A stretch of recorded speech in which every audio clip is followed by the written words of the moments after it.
right, what's up? What's up? What's up? Muck Muck, the general's in the house. Melanated Warrior is here. All right, I'm going to wait for a few more people to come in the building so we get started. This is going to be a fun one. We're going to have a good time tonight for sure. Going to be exposing the lies. What's up, H. Rich in the building?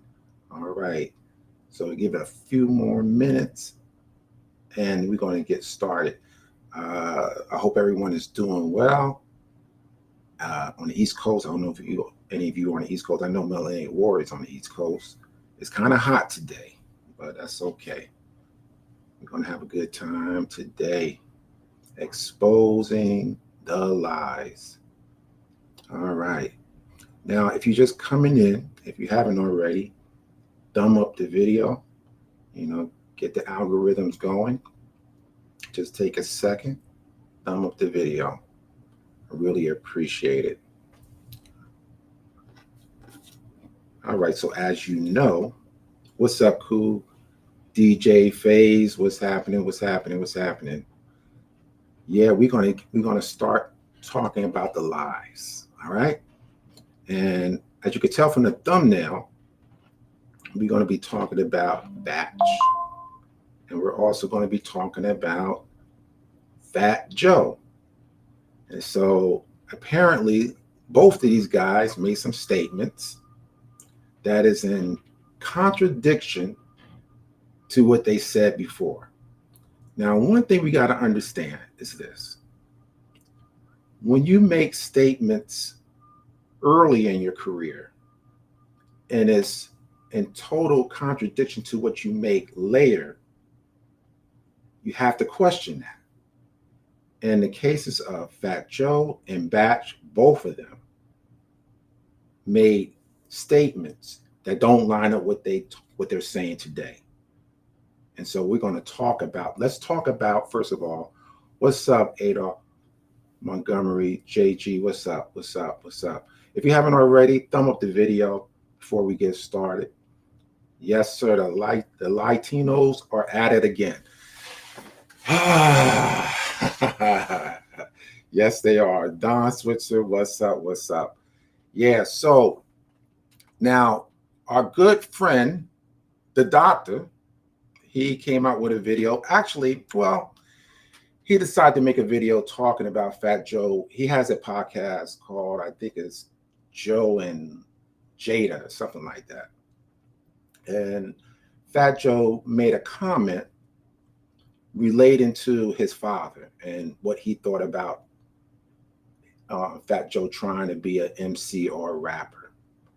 And so let me do this. Let me play that. Let's do this. Let me start off with playing Cologne's video featuring Fat Joe, and then we're going to break this thing down, okay? Change his position on his 50-50 claim? It was worse for me. I had a Cuban father. Oh, he didn't understand you at all. On the table, he definitely looking at. Now he was telling me the plain truth. He was like, "You're not going to make it. Have you seen any Spanish guys make it in?" His father asked him if he ever saw any Spanish dudes making it. You're done. And I'm from the soil, the Bronx, and my father actually saw hip hop born. Since his father saw hip-hop born, he would know that there were Puerto Ricans that did make it way before Joe. People like Disco Wiz, Charlie Chase, Whipper Whip, Ruby D, Crazy Eddie, Master OC, The Devastating Tito, Julio, Mr. Schick, and others before Joe. He was like, there's no other Spanish people doing this, Papi. Like, you have no chance. No other Spanish people doing what? Rapping? We just gave a list of names that proves that statement is wrong. So Joe is not changing his stance. He's talking about something his father said that was obviously wrong. And I'm on it. I'm in the kitchen writing on the table. Yeah. But then they become our biggest fans. Keep this in mind, haters. Context is everything. New Yorkers are and have always been hip-hop. All right. Okay. Let me go back here. Stop this.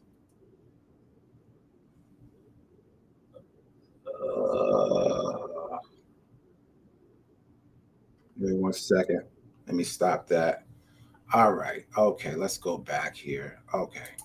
Now, that was a mouthful. Okay. So, what we do know is this: Fat Joe is not telling the truth about what his father said. And if he did witness hip hop at its beginnings, he did not, what he saw, if he saw anything, were brothers. And I'm going to prove it. Now, let me hold up before I do that. Let me go back. Let me go back. Let me share this. Let me share this. Let me share this. Let me share this. Okay. Now, here we go. This is the third time I brought this document out. Now, I know my channel's not big. I know it. So Fat Joe probably don't know he said some things in the past, and he don't think nobody knows about it. This is from the book New York Ricans from the Hip Hop Zone. It was published in 2003 by Raquel Rivera, and she did a few interviews with some Puerto Rican people in hip hop. All right. So I'm going to prove to you that if his father witnessed hip hop, he witnessed hip hop being a black thing. And Fat Joe is going to confirm that in this particular interview. Now, I know it's not as clear. So I tried to get the book, but the book is out of print. I had got this from a PDF years ago, and the PDF is no longer up. So this is the best that I could do. But here is the question that Raquel asked Joe. Would you say there is any relationship between Puerto Rican culture and Latino culture in hip hop and hip hop culture? And so Fat Joe answers, definitely. Puerto Ricans have been part of hip hop since day one. It started in the South Bronx, and most of the South Bronx is Latino. Now that depends, okay, what period you're talking about. They were definitely part of hip hop since day one. They was breakdancing. They were DJs, part of the crews. I don't know. Now listen to this. I don't know how it became a black music. I was confused of how so many Latinos love hip hop, but weren't in the forefront, got lost somewhere. I don't know how that happened. With me trying to become a rapper, at 9 years old, I had to fill the void. I wanted to fill in the void just like the Morenos. Now listen to that word. I had to fill the void just like the Morenos see their favorite rappers there, people they can relate to. I wanted to do with my videos with all the Latinos so that the Julios and the Jose's see somebody that they can relate to. Boricuas and Latinos definitely played a major part in hip hop music, and the Dominicans now very much so. I'm not sure what he means by Dominicans now very much so, but I want you to pay attention to that word Moreno. Now, some people are going to try to say, oh, Moreno could mean, Puerto Ricans. It doesn't have to mean black.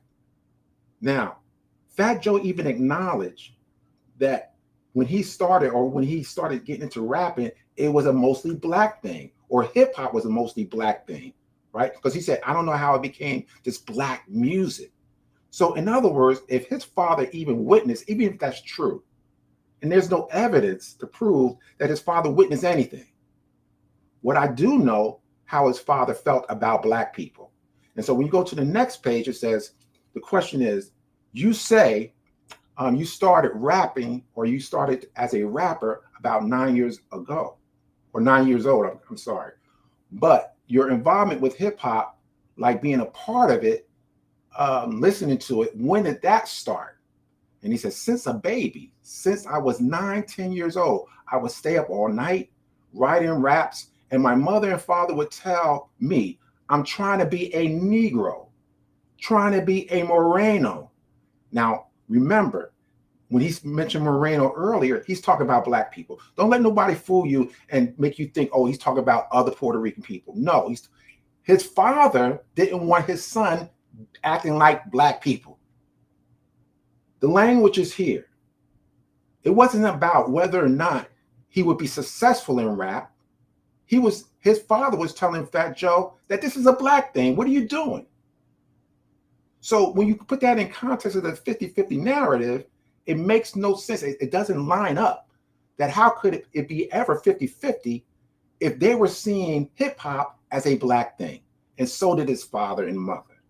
Okay? So it says, his father goes on to say that I better pay attention in school. That's just a dream. It'll never happen.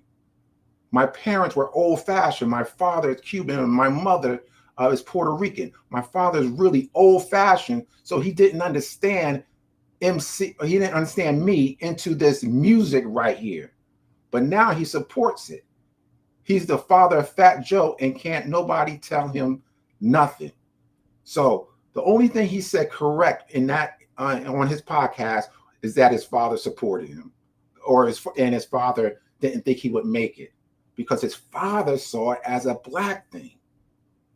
So to try to explain it away, our explainer in chief, you know who that is, always trying to think that every Latino needs a interpreter, is here in plain sight. So whatever Fat Joe says today is self-serving because he has to continue to perpetuate this notion that it's a 50-50 thing. And so, but this article or this particular excerpt out of this book disproved the 50-50 narrative because Fat Joe saw it as black and its father saw it as black. So let's stop playing with that nonsense. Now, again, listen, I wish somebody get this article to Fat Joe so he could stop lying about this, because to keep saying that it's a 50-50 thing doesn't bear out in what he said in 2000. I'm not sure when he did this article. All I know is that the book came out in 2003. So he may have done it 2000, 2001, 2002, and then they put the book together and put it out. So it's always best to look at what people say earlier than what they say now. Right now, everything is self-serving as it relates to Fat Joe. Now, it also relates in terms of Batch as well. Now, like I said, this is not going to be a long live. I'm just going to touch on a few things that stands out in relationship to the lie that Batch is apparently now saying. Now, he also, Cologne came out with a video featuring Batch. Apparently, TT Rock had nothing to do with introducing Breaking to them. Not even an accident. Remember that story? Oh, it was an accident, right? Then we find out other information that it wasn't an accident necessarily. And one of the first examples of it not being an accident comes out of Batch's mouth himself. Again, this was a video posted. Let me do this. This is a video posted in 2017. All right. And I want you to pay particular attention to the interviewer and the question that he asked. All right. And listen to how Batch answers this particular question. Yo, what's up? It's Jason representing Rebel Media and the Bronx Boy China at the Universal Zulu Nation. He's here with us, the big brother Batch, original TBB, the founder and godfather of the TBB and Roxanne. You're my brother. Yeah, just simple question about your history. When you started B-boy, and what do you think about, So he asked him, when you started B-boying, let's be clear about the terminology, okay? He asked him clear as day, when you started B-boying, let me go back. TBB and Roxanne. You're my brother. Yeah, just simple question about your history. When you start b-boy, and what do you think about the b-boy from your generation to right now? Wow, that's a very, very excellent question. I have to admit that when it comes to rocking, first of all, rocking means breakdancing, what you guys call it today. Well, a lot of you guys, but I call it rocking because this dance was developed and formed by Up Rock from this little young guy named TT Rock at the time. So there he says it. There was no mentioning of an accident. He literally said it was formed by this little guy named TT Rock. All right. Now, again, like I said, he did a recent video apparently that he says TT Rock had nothing to do with it. Again, you have to understand, certain Puerto Rican in hip hop are trying to jockey for position. They're jockeying for relevancy, and they're trying to create a narrative that is in total opposite to what they said earlier. Again, this is 2017. All right. And so this recent article or this recent interview, I'm not sure did he do that with Cologne? I'm not sure if he did it with him or not, but apparently he has a change of heart. So you always got to question people when their stories don't add up. Now, what Batch needs to do, he needs to appear on anyone's platform and be subject to questions and say, well, what changed? Was it, did TT Rock actually show you the move? Show you floor rocking? Did TT Rock have an accident? Or TT Rock had nothing to do with it? These are three different stories that he's telling. So the question becomes, well, which one is it? All right? That becomes the question. Now, let me show you this thing. I believe, personally, TT Rock showed him. And that's backed up by, let me get rid of this. Let me go to this. And I featured this interview before in a video about breaking. Let's see, this Castle in the Sky video. Okay. Now, let me see if I can find it. Okay. Let me see. Okay, I may come back to another part, but let me just deal with this part right now. Nora Rad asked Big Boom. He was a member of TBB. Nora Rad. Kid TDK told me that before him and his crew picked up b-boying, they were heavily into top rocking dance, which entailed doing certain gestures in order to imitate other opponents. Would you also do that type of dance? And Big Boom says, I picked up that from Batch. Batch had a good way of doing it. He used to grab your head, like when you would come and you would grab your head, he would act like it was a ball and then throw your head up in the sky and hit it with a baseball bat. You get it? Or he would crawl up, or you look like a dog and lift his legs up and piss on you, and he laughs. Now, remember, this is what they call top rocking, right? Isn't that crazy? Because the way Big Boom actually describes top rocking, he describes it as a form of burning. That's what he describes it as. So I am of the impression that Batch and them, the TBB, was not a breaking crew in '75, contrary to the narrative that they're putting out, because it doesn't add up. Okay, so Nora Rat asked this question. Let me see. Nora Rat asked another question. Where did you witness b-boying for the first time? Did you encounter the black b-boys back then? I'm asking this question because Little Boy Keith from the Little Zulus stated in an interview that he did with him that TDK was actually the first Puerto Rican b-boy crew that he ever ran into. Big Boom answers, no, I don't recall running into the Zulu Kings back then. I heard about them though. I remember being at 129 and seeing TT Rock. Let me go back. No, I don't recall running into Zulu Kings back then. I heard about him though. I remember being at 129, seeing TT Rock when he went down. I think Batch talks about it. That TT Rock threw himself on the floor and did that what? Breakdance move. I was there. Big Boom was saying, I was there in 129 when that happened. Big Boom is an eyewitness. He's an eyewitness to TT Rock. So why Batch is changing the story? So either Batch is telling the truth or Big Boom is lying. Which one is it? After that, everybody was like, yo, did you see that? Oh, if it was just think about it. If it was just an accidental fall, you'd think they would be saying, yo, did you see that? Oh, shit. That was new to us. What, falling? An accident? That was new to you? We were like, yo, I got to start doing this. What, falling? Having an accident? Then we started seeing a lot of people doing that. For me, that's when I started seeing breaking or breakdancing. Before that, I would see people rock to the music. In the gang, too.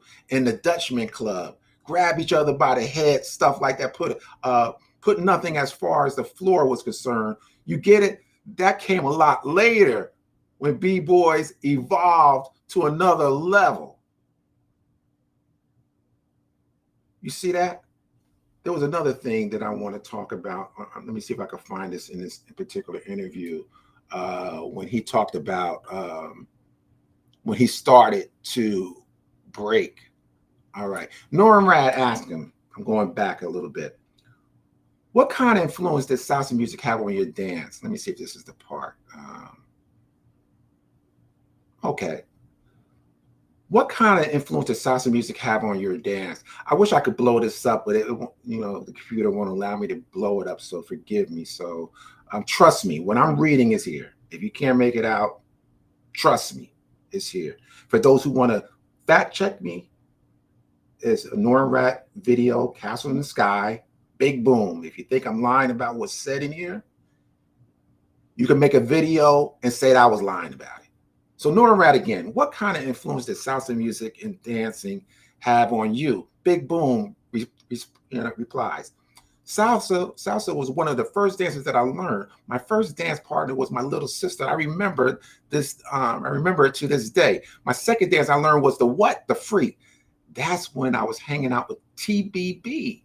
I also did the spank. In order for you to know how to dance with a girl, you had to know how to do the freak and the spank. Norm Rat asks again, when one listens to these old tapes from the late 70s, one quickly noticed that the MCs at the time used to say things like, yes, y'all, freak, y'all, to the beat, y'all. Thus, they were inciting the party crowd to do the freak. For what I've heard, that was the late 1977, 78, when most black b-boys stopped b-boying and picked it up, MCing or DJing. The freak was like grinding, right? Oh, yes.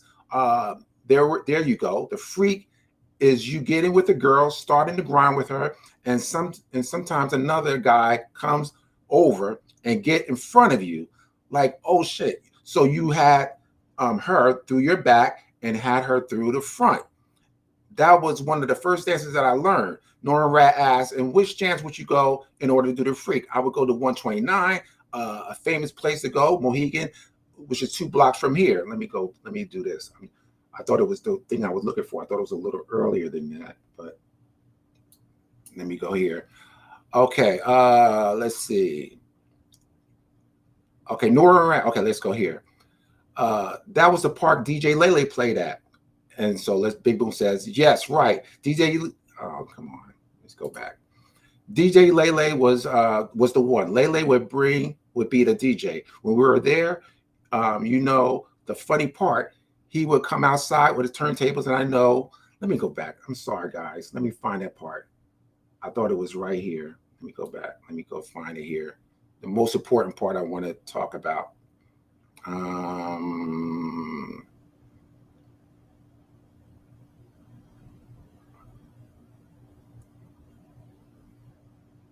Okay, here we go. Okay. Norm Rat asked, did you pick up breaking after the freak dance? Now, remember, the freak dance came out in 77, 78. So Norad is asking, did you pick up breaking after the freak dance? Big Boom replies, yeah, the freak dance and also the spank. I knew that way before break dancing. Think about that. Think about that.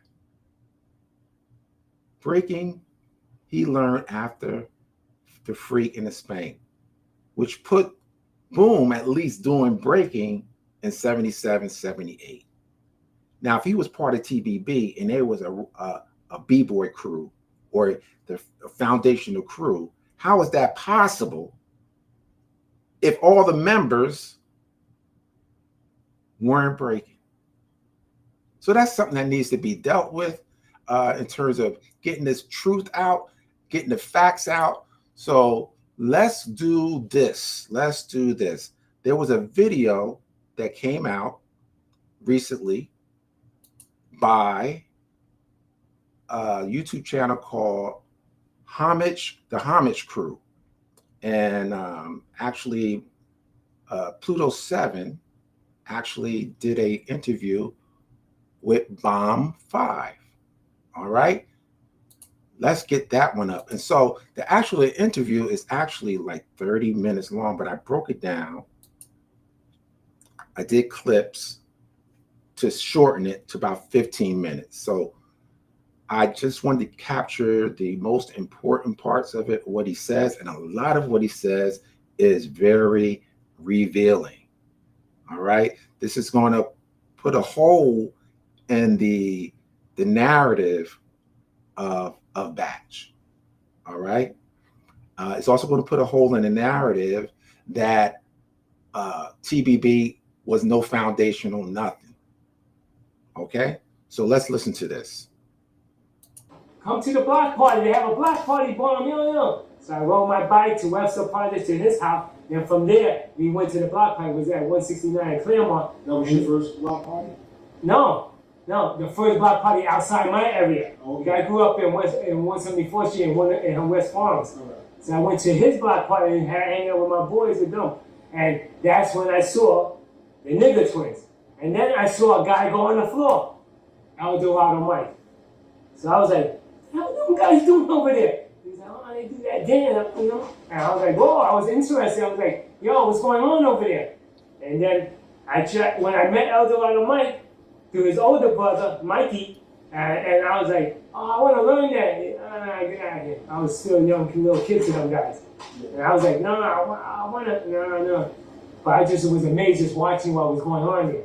So that day is the first time I met the nigger twins, Eldorado Mike, Bobo, and James Bond. Oh, wow. Just to see all their style, you know? So I was amazed. But the only one that was going down was Eldorado Mike and James Bond. Okay, let me stop that. So he says the only person he saw go down was Eldorado Mike and James Bond. He did say he saw the legendary twins as well, but he didn't see them go down. But keep in mind, phase 2 and the documentary, The Freshest Kid, said that the legendary twins did go down. So it's about what he actually saw. Maybe he never saw them go down, but it doesn't matter because it gets better. Let's go.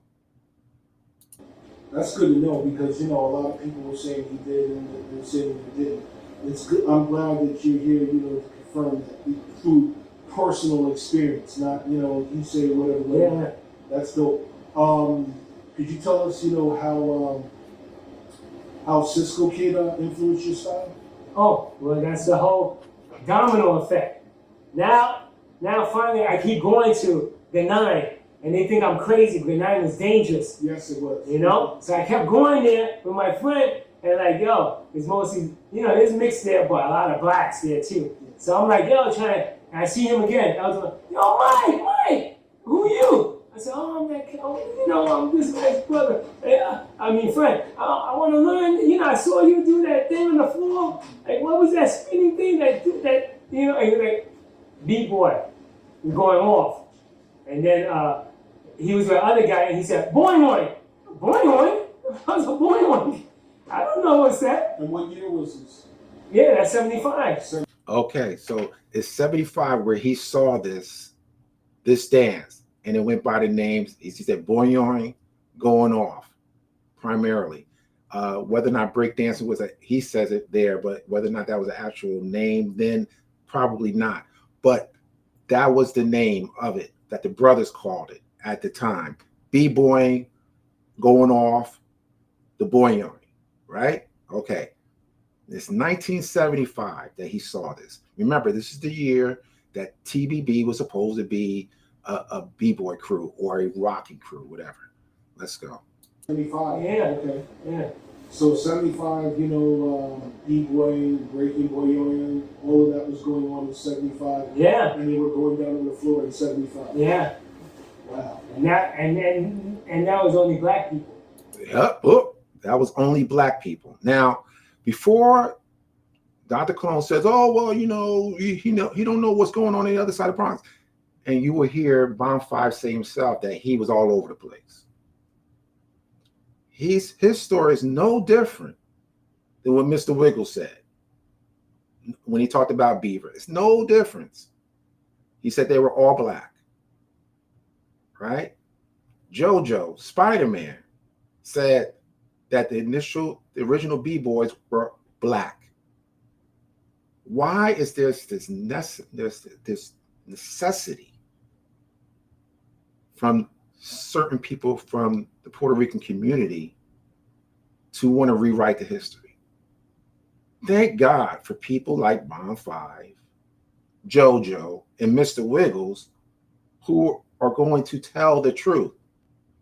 What do they have to gain by, to say that they're black? How would that be wrong? They're Puerto Rican. If anything, they would be saying, "Oh, they were Puerto Rican first." No, they're Puerto Rican saying, "No, the brothers were first. The first brothers, the first people I saw breaking were black." So shout out to Bomb 5. This gets good. Let's keep it going. Breaking, boyoing, all of that was going on in 75. Yeah. And they were going down on the floor in 75. Yeah. Wow. And that was only black people. Can I cut in? So was that like summertime? Yeah, that was the summertime. Okay. It was a black party in the summer. Now, because this kind of leads up to now me asking you about TBB. Like when did you get down, or when did you come across them? Could be a There's a backstory somewhere about TBB. He's a little bit hesitant to talk about TBB. I don't know what happened, but something pretty, must have happened, because he's a little bit apprehensive to talk about TBB, but he does later. Let's go. Yeah, that's going to be hard. Let me just talk about first the domino effect. El Dorado Mike, best friend that hanged out with my cousin was phase 2. So he said, after El Dorado Mike said, "Bomb, I'm going to teach you." Okay, cool. I wasn't Bomb yet, I was still Spider from the gang. Then I got my B-boy name when I started practicing. It was Kid Rock. But El Dorado Mike said, he taught me for a month, and then he said, "Yo, well, I'm going to take you to my boy. He's really good too." And I said, "Yo, okay, cool. But we got to go over here. Can you meet me there?" He told me this train stop, so I went there. That was Forest Projects. And that was phase 2. So he introduced me to this guy, phase 2. But I heard the name before, so I told him, "Phase 2? He said, "Yeah, my name's phase 2. "Phase 2? I know that. Oh, my cousin might say, "Who's your cousin?" Chino Ma. "Oh, that's my boy." So we go to payphone, call my cousin, get on the phone. He's talking to, yo. And then he got off the phone. "I got you. I got you. That's my boy, Chino." So on the strength of Chino. Yeah, he was like, "Yo, now it's more like I'm going to do this." And taught me moves. And then, who else is part of their good friends? Phase 2, one of the best friends is Cisco Kid. Cisco Kid, yeah. So the domino effect, boom, boom, boom, boom. And just for context for people out there, Cisco Kid, you might know Cisco Kid is the brother with, the Stetson hat, DJing with Wanda D for the audition at Beat Street, strong, bold in the men. So that's the clarity. So for those out there who don't know, yes, he was a B-boy. Bomb was one of his students, for clarification. With Cisco Kid, and when I talk about these moves, El Dorado Mike, Cisco had to fly shuffles, footwork shuffles. With phase 2, with the dope corkscrew spin drop, and around the world. So is it fair to say that FaZe was the first to do the coin in the culture? Because a lot of people cite him as the first guy. So yeah. All right. So again, he's acknowledging Phase 2 and Cisco Kids as his, and El Dorado Mike as his teachers. All right. And so you're going to see, I can imagine, oh, well, the other guys were doing those kind of moves over before. No. Again, he's going to prove that he provided moves to TBB. All right, let's go. I kind of going ahead of myself, but let's go. Yeah, you said something interesting also. You said about all of the moves and the shuffles and all that stuff. What year was all of that stuff going on? In 75. So this is still the same year, because people think it's a long time. No. 2-3 months is a long time already. Yeah. When something new is happening, especially for me. And we're kids. Yeah, so and things is every day. So every day I'm learning, running around. I want to meet these guys anytime.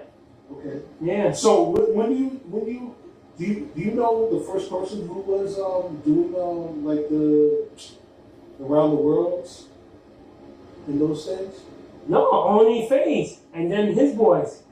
So a lot of stuff, the early stages come from FaZe and those guys. Yeah, because that came down to seeing him and other Zulus. They took it to make it the Zulu spin. And it was slightly different, right? A little different, but no, it's still going around. It's still going around. Oh, that's interesting. That move with it's like a top, he says.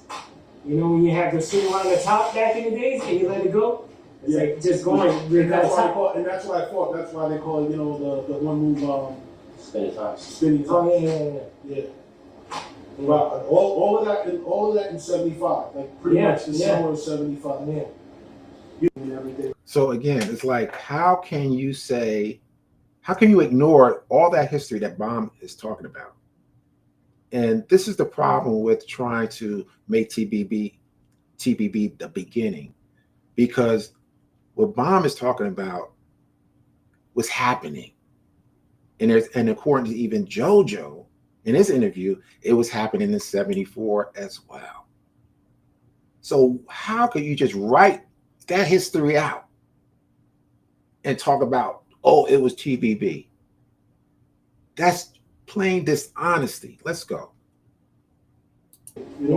Based off a lot of stuff. So the original early context of the dance, you were there to see all of that, where it went. Especially the floor moves. That's why I'm trying to explain to people. Like, these guys are the shit, and a lot of people don't know that. But I'm sorry to keep interrupting. He said there were no floor moves, right? Here again, Bomb 5 is talking about floor moves. That there were plenty of floor moves.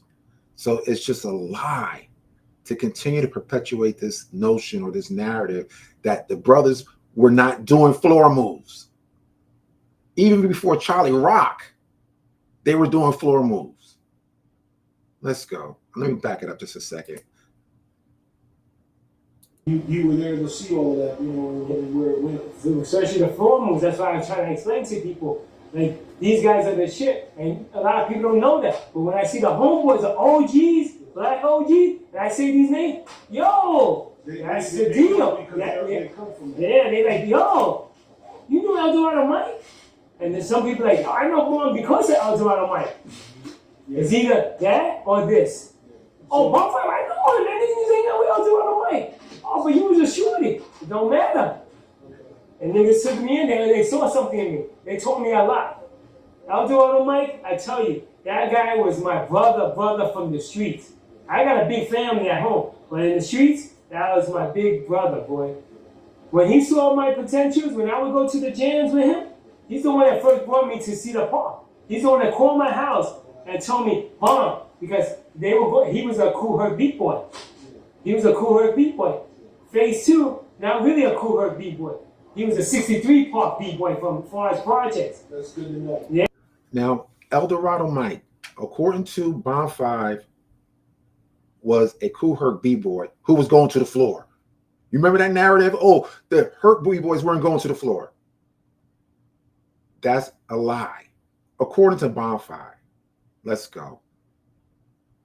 Yeah. Yeah, that's really good. Yeah. And then Cisco Kid was a B-boy all around. Just they some of them was not down with no cool hurt B-boy thing. Yeah. They were their own B-boys, Yeah. doing their own thing. Yeah, tight. Because I was going to the West a lot, you know. I'm from the East Bronx. I was in Disco Kima. So that's why that timetable is hard. Because when you're like, you say 75, right? You see 75, right? And one day in my life, I'm there and there and there and there. I got a bike. When I have my bike, Just like I move my bike. That was my car. Just like how you are now. Yeah, yeah, that's exactly. You're everywhere. Now it's global. Yeah. Yeah. I'm moving around. When someone told me, Mom, there's a basement party. Yo, there's a house party. I said, can I come? Might be like, there's people over 18. I'm like, all right, I'm gonna go. No, you're gonna come. You're gonna battle this guy. I'm like, huh? He would tell me that. I'm like, oh. I see that. So let's move into your some of your TVB history and talk about that. What year did you start, and what chapter were you involved in? Were you repping, like TVB a lot at jams? Yeah. And TVB was a graffiti crew through my boys. And it was a Cash and Sharp, and then Batch joining too. But before that, I only knew Cash. I already knew Cash. That was my boy because his older brother, Best 149, used to write with my cousin Chino Malo. So we were in the same crew, my cousin's crew, and it was called MTA, Mad Transit Artists. But before they got on the trains, they were called Master Tagging Association. So they changed their crew name when we started hitting the train because we were bus riders. Yeah. So TVB followed the same step, and we became graffiti crew, but we hit the buses a lot before we started getting to the trains. So it worked like that. And what year would you say this is? I'd say 75. Okay.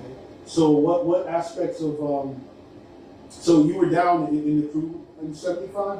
Yeah, as a writer. So when he joined TBB, he was writing. He wasn't TBB right at that point when Bonfire got with, they weren't a B-boy crew.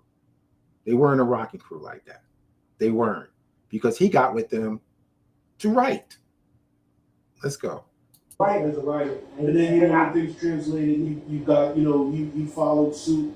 And No, I was already B-boy. Yeah. So when Batch and all that started doing the B-boy, he saw my style. He was like, yo, where you get this? I told him where I came from. So I kind of helped bring the style to TBB. A lot of them wasn't writing. I mean, B-boy. So Batch is who put you down in the crew? No. It was a Cash and Sharp. And then, Batch joining too. But before that, I only knew Cash. I already knew Cash. That was my boy. Because his older brother, Best 149, used to write with my cousin, Chino Malo. So we were in the same crew, my cousin's crew. And it was called MTA, Mad Transit Artists. But before they got on the trains, they were called Master Tagging Association. So they changed their crew name when we started hitting the train because we were bus riders. Yeah. So TBB followed the same step, and we became graffiti crew, but we hit the buses a lot before we started getting to the trains. So it worked like that. And what year would you say this is? I'd say 75. Okay. So what aspects of so you were down in the crew in 75? Yeah, as a writer. As a writer. And then when things translated, you got, you followed suit. And No, I was already B-boy. Yeah. So when Batch and all that started doing the B-boy, he saw my style. He was like. So what's unclear is that we don't know when Batch actually started B-boying. We don't know. He doesn't make that clear. But what he does say, when he got with TBB, he was writing. And then eventually, at some point, Batch saw Bomb's style and wanted to learn that style. Now think about it this way. The connection or the bridge to TBB is Black American culture. Why do I say that? because Bomb 5 learned from Black Americans how to dance. And he taught TBB or taught Batch. And I guess ultimately everyone else learned the dance through Bomb 5. Now, I'm not saying that. Bomb 5 is saying that. He was saying that Batch was excited about what Bomb was doing. So whatever Batch was doing early on wasn't up to par with what Bomb 5 was showing him. Again, you got to remember the video or the article that I played, the Norm Rat article, where it featured Big Boom, where he talked about learning breaking after the Freak and the Spank, which would be 77, 78. All right. So whenever they became a B-boy crew, I doubt very seriously it was 75, because Bomb said that he joined TBB as a writing crew, as a graffiti crew. Now, maybe at some point he'll be able to break that history down and narrow the years when TBB actually became a B-boy crew. I don't know, but we will see in time. But right now, based on this particular interview, Bomb 5 said he came to TBB as part of the graffiti crew, not B-boying. So TBB was not B-boying in 75. All right, let's continue. Yo, when you get this, I told him where I came from. So I kind of helped bring this style to TBB. A lot of them wasn't writing, B-boying. So Batch is who put you down in the crew? No, Cash. Cash. Because Okay, the crew, Cash. no matter what, graffiti to people. When you were already incorporated and all of that stuff. Yeah. So when that happened, were you at a lot of the battles between like some of the other rival crews, or just going out Yeah, with TDK, CC, we had battles, and Zulu King. But when they had the battle with Zulu King, I stayed neutral because I was Zulu King. Yeah. So I stayed neutral and respect. Now, when it was Zulu Kings, was that the baby Zulus? Yeah, later on. Yeah. See, there you go. He said the baby Zulus. So you're talking, 77, 78, possibly these battles, were taking place. It certainly wasn't 75, because guess what? Charlie Rock don't talk about battling TBB. He never heard of them. You know what I'm saying? So you're talking 77, 78 when these battles happen. This is what gives me a reason to think that, or confirms for me, that TBB wasn't a B-boy crew in 75. There's just too much time in between. That doesn't make any sense. So you're trying to tell me that they were a B-boy crew in 75 and they didn't battle anyone until 77, 78. Is that what you're trying to tell me? It doesn't make any sense. Let's go. It's more the baby. Yeah. Not the Charlie Rock. Yeah, more like, That was more spontaneous, like people coming in from different part of the Bronx just to go to jam and do a cycle. No real crews. You had the Cool Herc B-boys. More the baby. Yeah. Not the Charlie Rock. Not Charlie Rock. Yeah, more like, That was more spontaneous, like people coming in from different part of the Bronx just to go to jam and do a cycle. No real crews. You had the Cool Herc B-boys and the 63, so it was like crews like that, named from parks or neighborhoods. So at that time, did you see any of those guys, from early on, like the passion era of Cisco Kid and El Dorado Mike? Yeah, DXT came later on. Yeah. DXT, I just had it in my head. I can't. I just had him. I was gonna say his name, but it got lost. Yeah, I just got lost. So but DST. Oh, Flat. Melly Mel. Yeah. Creole was B-boys. I used to see them too. Creole was a B-boy also? Yeah, doing a little something, yeah. Okay. And then with that, and then Breakout. I battled Breakout back in the days. And all those guys were going to the ground? Yeah. Okay. That's more now going past 75. Yeah. Yeah, they were all hitting the floor. Breakout. Baron? No Baron. There's another kid that was a breakout. Yeah, I can't mention his name. I can't remember his name. But he's the other kid that he used to be with. Okay. There was a lot of B-boys. After that big spur, and I'm not even talking about Cool Herc spur, because I'm thinking and knowing a lot of shit came from phase 2 and Sasa. When I saw Sasa in the Cool Herc jam, check that out, Sasa. Now, as I remember, he was being disrespected. According to Bomb 5, he was just as good as phase 2. Look how much props and credit he's giving phase 2 and Sasa. But they want to disregard Herc's B-boys as if they weren't going to the floor. They weren't breaking. Again, according to Bomb 5, who saw it all, he was in the East Bronx, South, and West. He said there were so many B-boys going to the floor, brothers going to the floor. I didn't say that. He said that. You see what I'm saying? So stop disrespecting Herc B-boys, because a lot of them, according to Bomb, was going to the floor. in Cedar Park, that's the other one. I got introduced to him through Eldorado Mike. But I went towards more staying with Eldorado Mike. Okay. So, Cool Herc, another copy of Apache, and then, it's like... The needle dropping or something. No, not needle dropping, where, they found 2 of the same records. Right. But Cool Herc did the 2. Yeah. So he had 2 of the same record, but he needle dropping. Okay, so when that happened, that would you say it's fair to say it changed the perspective of the B-boys, because now you're extending the music and yeah. That's why they're giving Cool Herc the next props. Okay. All right, Disco King Mario is playing the breaks, but he's not doing a repeated joint. Yeah. Disco King Mario was playing the breaks. He just wasn't extending them. How many times you heard that narrative? Oh, he wasn't playing the breaks. He was just playing disco. Mile 5 is, he's speaking true. He's putting it out there. He said he was playing the breaks. He just didn't extend them. All right, here we go.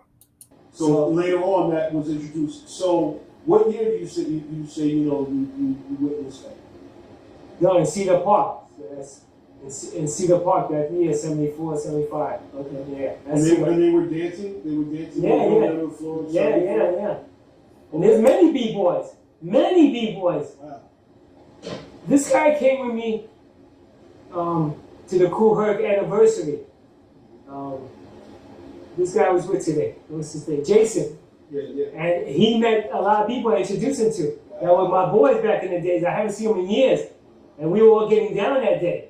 All original flavor stuff. And Jason was like, oh, my man, I don't know about none of these Bomb. You introduced me to guys. And these guys were like, yo, this Puerto Rock, he was rocking. And I was like, why you guys say Puerto Rock? I told him, boy. He was like, no, you know what I'm trying to say, boy. And so the reason why he would say Puerto Rock, because the majority of the B-boys in that particular time were black. And it was an oddity to see Puerto Ricans. The same thing JoJo said. He said it was rare to see Puerto Rican B-boys in the park. That's just the way it was. Nobody's trying to shade Latinos. We're just trying to keep or tell the truth. That's all we're trying to do. I'm like, but they my boys. They still around. All right, I think that's it. Let's end this. Stop sharing. All right, so that's it. I'm not going to be on here too long. I just wanted to deal with that aspect of this fake, what Donald Trump called it, fake news. So again, for Batch and Fat Joe, they need to be open to questions about their story. because a lot of this stuff does not add up. And hey, you're welcome to my channel if you want to. I know you won't take me up on it, but you're more than welcome, you know, and answer some questions. You know, again, Fat Joe and Batch are making self-serving comments. They want to position themselves in relevancy. That's what they want to do.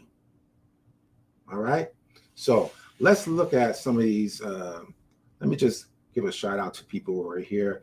DL, Black Haze, JG, Jeff.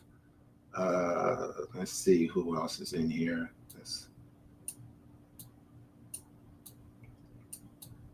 Why is it not going up? Okay, there we go. Let me go up and see who's here. True Bleed, China Black. What's up, sisters? What's up? What's up? Always could depend on her in the comments, doing her thing. Bruce, let me see. Ryan Taylor, let me see. Who else is here? Now, I'm going to drop the link for a minute, and I'm interested in hearing your take on what I presented. What's up, Renee LaRock? Do you think that these guys are lying? And do you think what I showed actually proves that they were lying, or at least shading the truth? What's up, Chop It Up Radio? All right, let me do that. Let me do that. Let me get this link up right quick, and I'll drop it in the chat. And if you want to come up and we could talk for a minute, not a problem. Let me get ready to line it up here. All right, the link is in the chat. Okay, any of you guys who are my nemesis, you're welcome to come up as well. What's up, Minnesota? What's up? What's up? Like I said, brother, let me know when you want to do your thing. We could definitely do it. Culture is more than just you being there. I'm not sure what that means, but you're more than welcome to. Let me try and read some of these comments.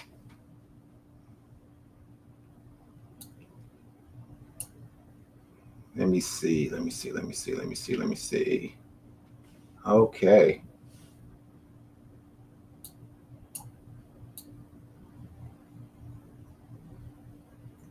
Hey, Malik Bey, you in the house? I don't see you in the comments. You in the house? All right. Usually I can always depend on Malik to show up, but I don't see him. All right. Okay. So again, any questions at all? If you want to, if you have any questions, you could put them in the chat. If not, I'm just going to close out. I'll give you guys another 2 minutes, and then I'm just going to close out. Like I said, I didn't want to be here too long anyway.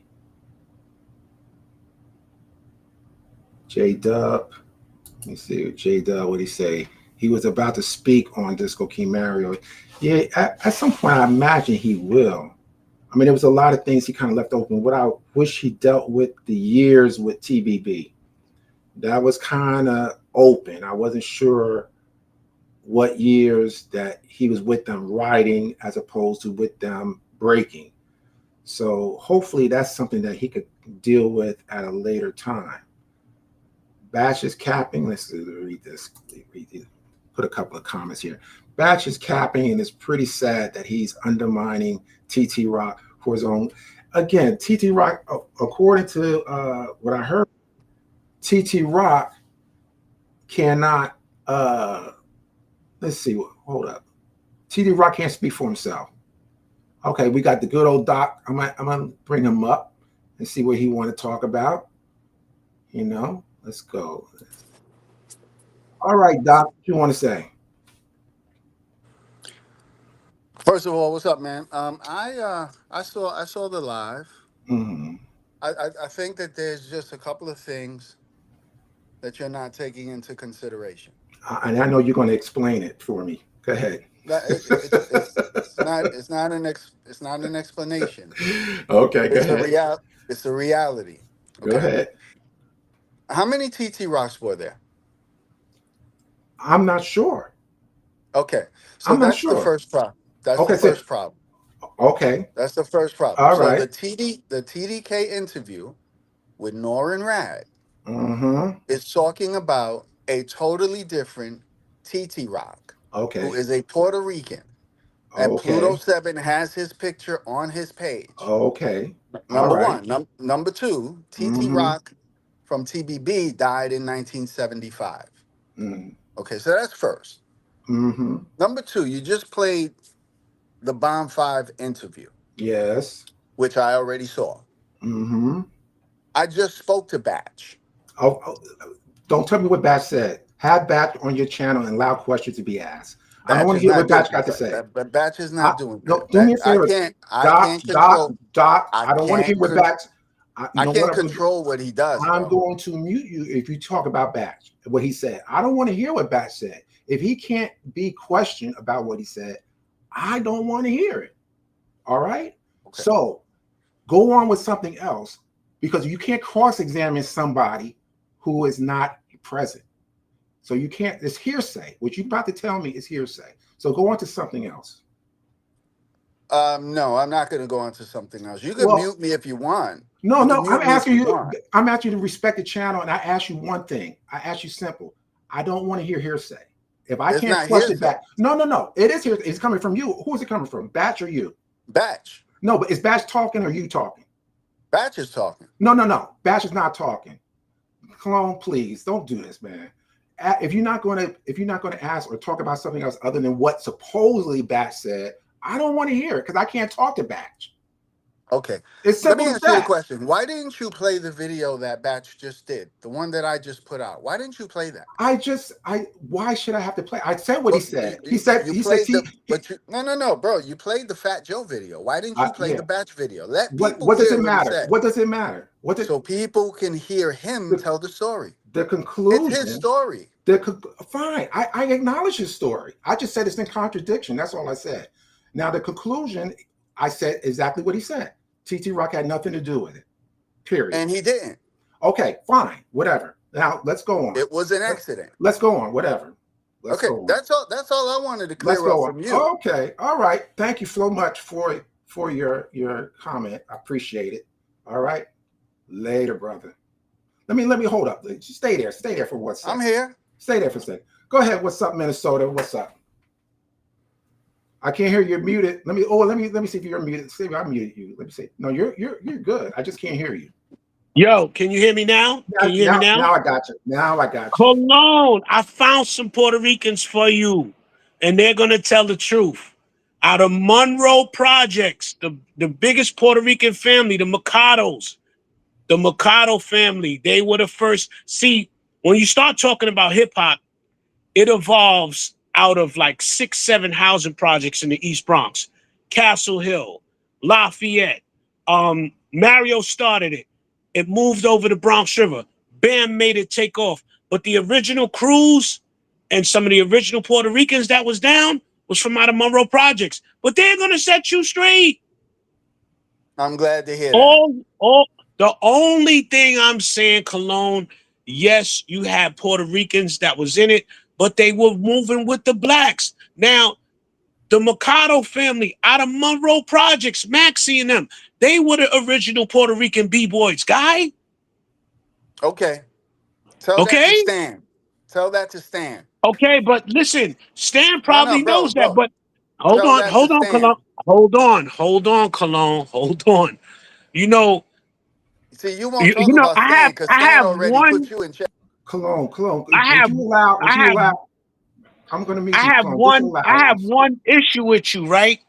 This thing is like a separatist thing. Like, yo, I can't remember a time, and there's nothing personal, where the Puerto Ricans influenced us in the early stages. Like, I can't remember DJ Hector Vasquez and them out like, oh shit, Hector and them is out with the music. That wasn't what was going on. So this whole thing is just about inception point. everybody got a piece of it later on. But the inception point, there was never a point in time where it was like, oh yeah, Jachi and them got the speakers out. You got to remember, in the 70s, everybody was broke. You was a big deal if you had allowance in your pocket. So first of all, when hip hop took off, it took off after the blackout of 77 because everybody looted. So everybody had equipment.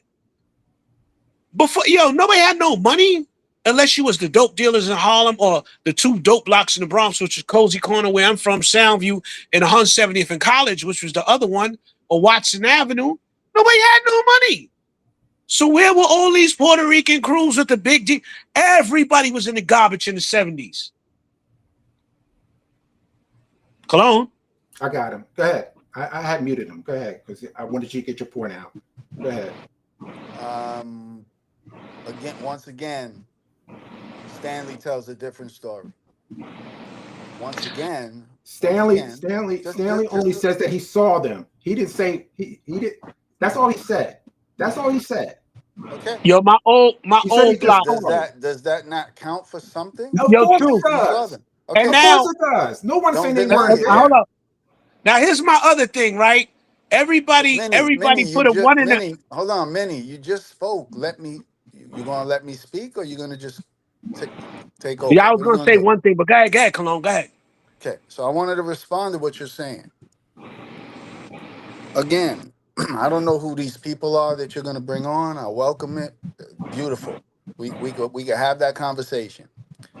What I'm saying to you is that you're a 4 and 5-year-old kid. You're younger than me. And your recollection of what happened is valid. Yes. But you're saying my recollection of what happened at 8 years old is not valid. I'm not saying it's not. Go ahead. Which is kind of crazy to me. But it is what it is. Cologne, yo, Cologne, and I'm not gonna go to what people have mentioned to me about you being in Rochester when you left for Rochester, you was what, 11, 12 years old? 12 years old. 12 years old. And you have all this Bronx knowledge and all of this Bronx experience. Bro, I left the Bronx in 2019. I was born in the Bronx on 169th in Boston Road, Bronx Lebanon Hospital, 1254 Franklin. My building is the little building where Flash was DJing. I think it's PS63, CS63. I'm a diehard Bronxite. I only left in 2019. So only thing I'm saying to you, Cologne, is this, right? When you start talking about the inception point and influence, if you go to the ghettos, there's never been a point where Puerto Ricans have been influential to African Americans to the point where it was like, oh man, I want to do what he's doing. That's not the order of operation. It never has been, and it probably won't be. Now, if you want to start talking about fly Puerto Ricans, you had some, but they always kind of intermingled with the blacks. They wasn't like if you start to look at culture, I can name off a lot of them. My man Bless, Puerto Rican Dennis from Soundview, Joe Maldonado from Monroe, the toughest Puerto Ricans in Soundview Projects, Torres brothers, Michael, Nelson, Flame, and this is another thing. Hey, look, bro, all I'm gonna say is this, right? When you start to look at every culture, I got a question for you, Cologne. If Puerto Ricans were so influential in creation of things, right? How come y'all always have to have a Latin version? Like we had soul, and then y'all came out with Sal Soul, and then we had jazz, and then you came out with Latin jazz. Why is it always a thing where y'all have to separate and come out with your thing if you were the so-called creators of some stuff? What does that have to do with the hip hop conversation? Everything. Because there was never a time. Explain it to me, because I'm slow. Explain it. Let me explain it, right? The first people I saw breakdancing were black. We got up off of that. We got up off of that floor, and the Puerto Ricans stayed down. Now, before I moved to Soundview, my block was 183rd Street, Prospect, Patrona, Southern Boulevard. You had a crew over there called the Latin Dancers. Them niggas was nice. They'd be on Garden Street, Grote Street. They was tearing it down. But by that time, we was over it. We was off the floor. And it was, what I'm saying to you is, they were influenced by us. We wasn't influenced by them. So when you say co-creation, that's like if we start a company and I need funding and the company been running for 2 years and I say, yo, Cologne, if you give me 100,000, I'm gonna give you 30% of my company. You are the co-founder later, but you wasn't the inception point. The idea didn't come out of air into your head and then into the, you know what I'm saying? So that's all we're saying, Cologne. Like, you will do so much better by your channel telling the truth, brother. I tell the No, you truth all the don't. time, brother. No, Everything you I You're don't. put out is the forcing truth. you're forcing yourselves into our culture. So let me ask you something. If there was That's the if problem. Our culture. That's the listen, if problem. there was an alliance, like, yo, look, right? I'm gonna say this, right? With love, my child is Puerto Rican. Like, but y'all have always veered off. Y'all always separated. When y'all got to, the second y'all got to do your thing, you know what y'all was doing? 1981 freestyle. Show me you really love me. Soon as y'all got to get out of there, y'all got away from us. So wait. So hold on. So all the Puerto Ricans in the BX were doing freestyle. All the Puerto Ricans in the BX. That's what you're No, telling what me? I'm telling you is this.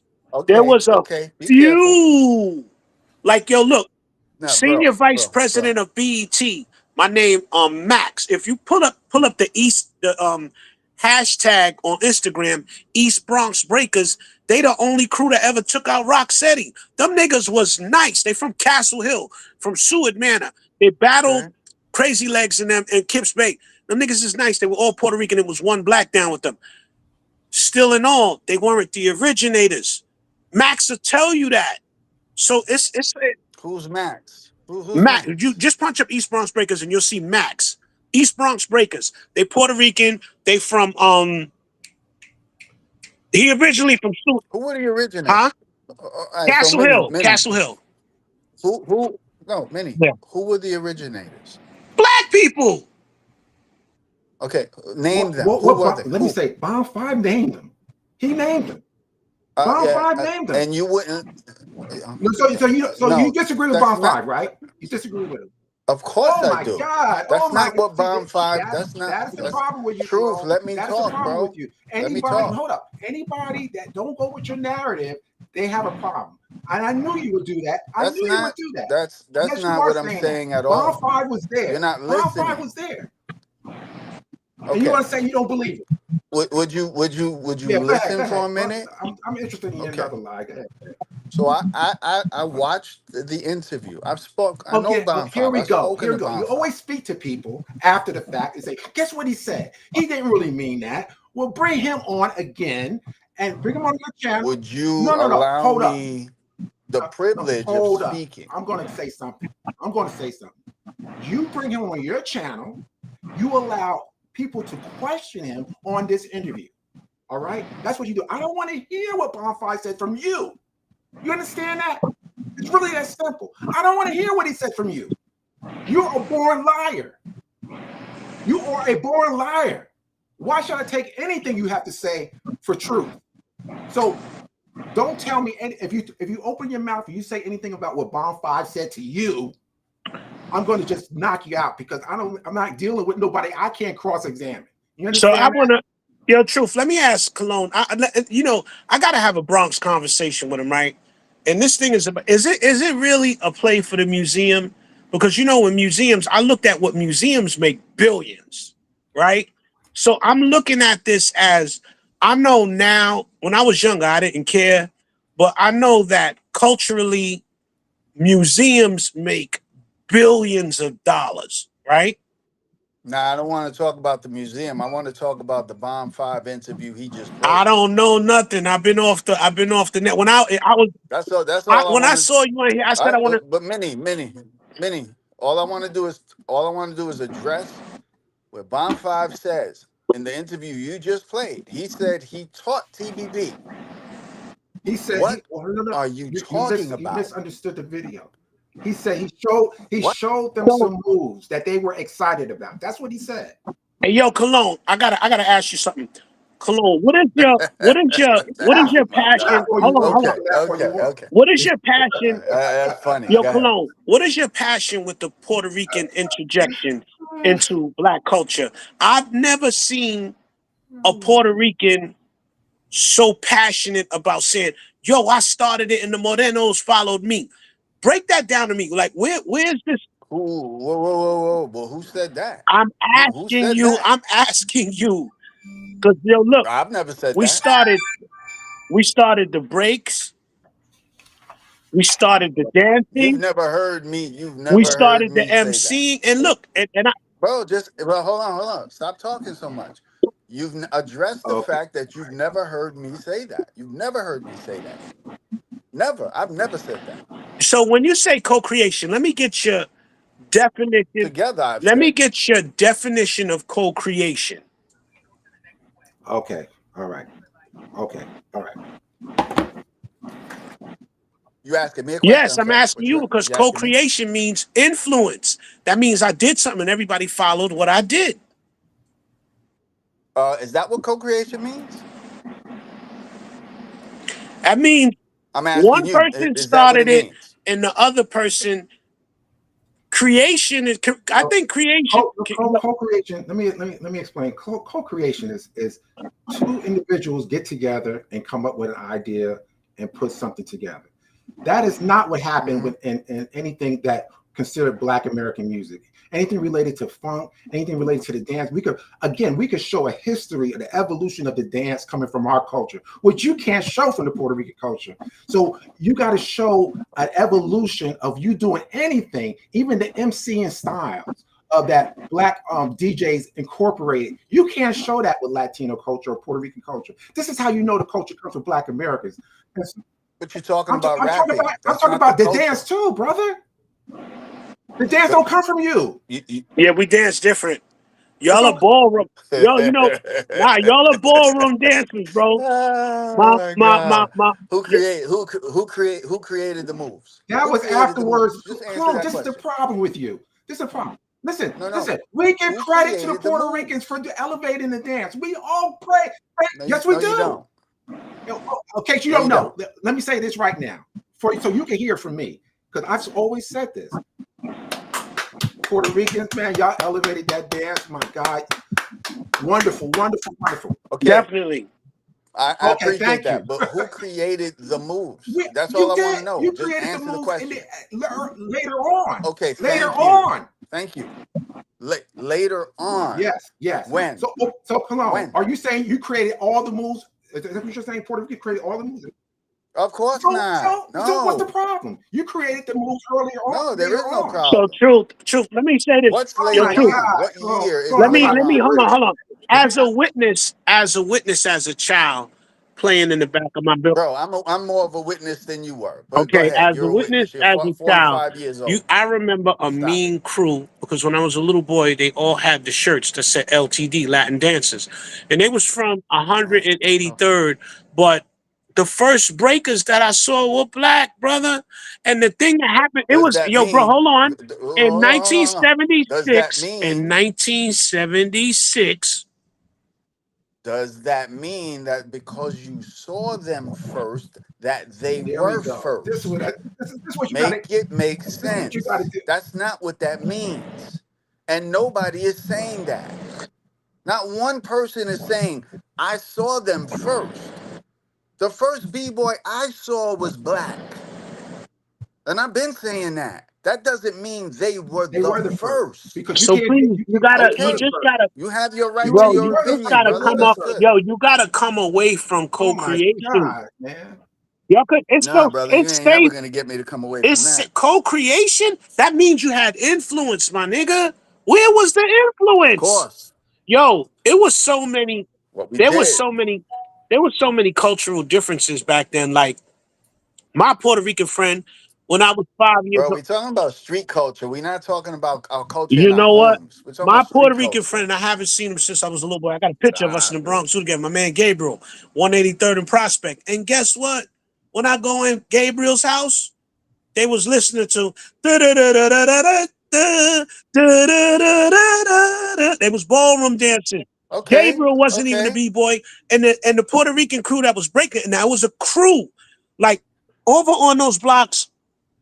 It was a 2-block radius. My There dude, was a. you keep talking about the Latin I'm dancers. trying to We listen, talking and then about when I moved TBB. to, We talking about CC. We talking about Star Child of Rock. We talking about the Rock Brothers. So we talking about dudes that predate the kids you talking about, bro, by leaps and bounds.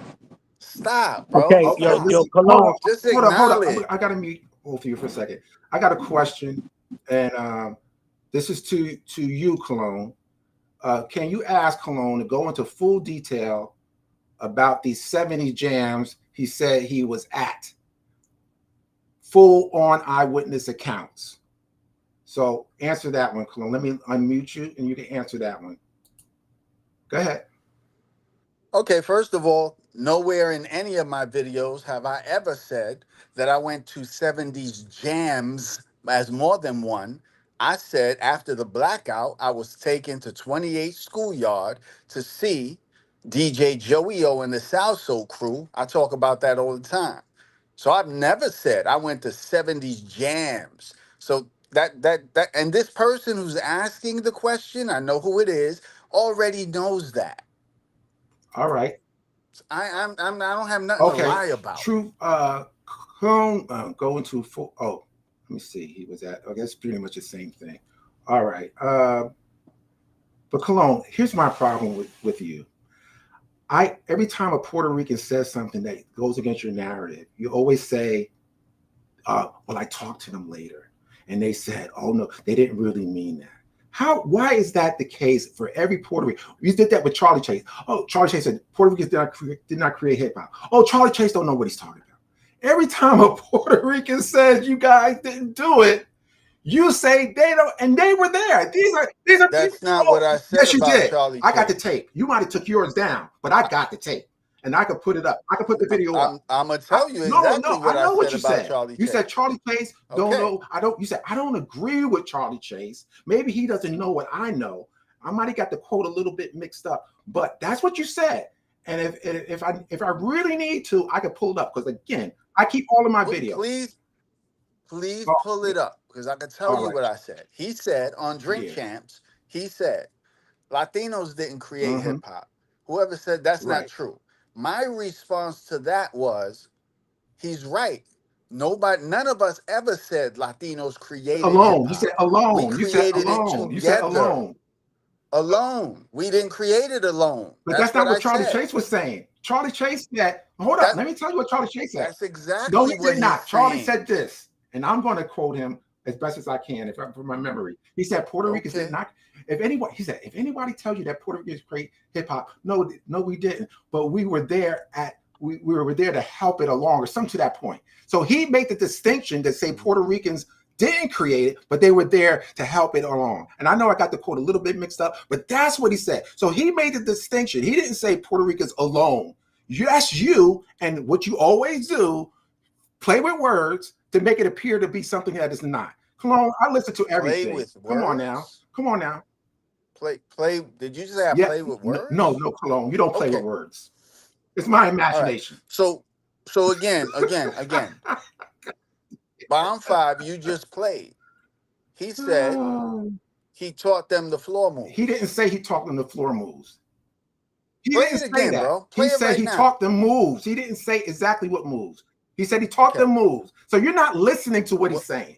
That's your problem. Bro, I'm listening exactly to what he's saying. When we're done, you go. When I ask people in TBB, here we go. When I ask people, they're going to say he's crazy. I'm sure he will. I'm sure. Bring Bomb 5 up. He's too bring young. Bomb 5 up. So his accounts about El Dorado. He's too young. His accounts about El Dorado Mike is all made up, right? All that's made up. Huh? His accounts of El Dorado Mike and Phase 2 and all that's all made up, right? No, so what's made up? What's he lying about? When he starts talking about how he taught them moves. Here we go. You're picking and choosing what you want to believe, right? Oh, come on, Cologne. You're a joke. Bro. I mean, you're really a joke. All you gotta do is talk to Batch. Well, bring Batch on. Bro, I don't have no power over that. I don't want to hear what Batch have to say. I know what he said. Oh, And it's a contradiction to what he said earlier. Address it. So you're trying to tell me that the DJ Rock. What was the contradiction? Forget it, Cologne. Forget it. I'm about No, wait. But you brought something up earlier. You said he contradicted himself in my video, but then he said something earlier. What was the contradiction? Let's talk about that. Cologne, I'm about to take you off because you're just going back and forth. Why do you want to take me off? Why can't we have a discussion? Because you're not dealing with the facts. You let me come on, and then you want to you're not take being me honest. I need you to be honest, but you're not being honest.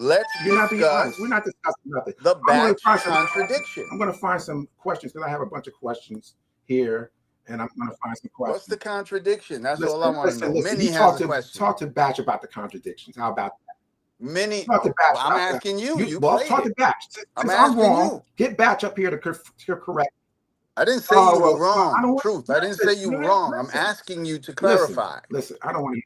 That's all I'm asking you to do. Clarify. I'm playing tapes, brother. I know that. Yo, can you hear me? Go ahead. I'm sorry. Right, go ahead. yo, go ahead. Now I got a question. I got a question, right? And this is going to nail all of this, right? Because this is a guy who, and tell me if I'm wrong, Mr. Cologne, that you went to one jam with your sister. Like, how many jams did you go to with your sister? Now, hold on. See, my man John always tells me the fraud is in the grammar, right? Now, you had to go with your older sister to the jam, but you somehow mysteriously traveled from Rochester to the Bronx by yourself afterwards? And that's how you got your intake of hip hop? Make it make sense, papito. Go ahead. Brother, I don't know where you got that story from, and you've been telling that story a lot. But I don't know where you got that because you didn't get that story from me. Bro, you didn't get that story from me. You were 12 years old. You said you were 12 years old traveling from Rochester. You gonna let me talk? Yes. You gonna let me talk? Go ahead. Let me hear it. Okay. So, it wasn't my sister. It was a woman in my house that lived with us named Doris, who knew I was into the jams. I went to the jam at 28 Schoolyard, saw them playing Rockin' Apache, saw an MC on the mic. It was Joey O and the South Soul crew. Basement parties on my block on Echo Place. And then when it came to the 80s, and I'm going back and forth to New York, you got me saying I traveled 12 years old back to Echo Place to go to jams. I have never said that. Never, ever, Yo, never, you are ever ill, said that. dude. Yo, you are ill, dude. Bro, yo, you are ill. You make it make sense. You are ill, dude, bro. So in the 80s, I'm going to jams. Why are you trying to steal now in the 80s, point, I'm going to jams. I'm going to Poe Park. I'm going to jams at Crotona. I'm going to jams in the 80s. But don't put words in my mouth. But we're talking about before you hold on, Mr. Joey O. We're talking about, you said a lady that lived in your house took you to the jams. How many did she take you to? One. I just told you. 28 Schoolyard. That one. I was 10 years old. One? I was 10 years old. One? Yes. And then the basement parties, I went to myself because they were in my building. Those are basement jams. Echo Park, I went to myself because I was always in Echo Park. Where do you get? I'm not by myself. So wait a blood clot minute. Where do you get co-creation from? What does that have to do with my story? Hold on. See, because look, this is what does that have to do with my story? This is what happened. First of all, I mentioned that nobody in the Bronx had paper like that. Everybody got equipment after the blackout because 149th Street, Tremont Avenue, and you believe Southern that Boulevard. And you believe that myth. After the blackout, everybody had equipment. I was there for the blackout. I witnessed the blackout. I was there for the blackout. I was too as a little boy. What are you saying? I was there. That's a myth. Bro, people had equipment already. The Coleman family, there's a big family out the Bronx called the Colemans. Mr. Phil Coleman walked my grandmother and my aunt out the building with the gun out. I was there at that blackout. That blackout was crazy. But where did everybody go? They ran to Tremont. From where I was at, I was in the area. I was in proximity of Lambert.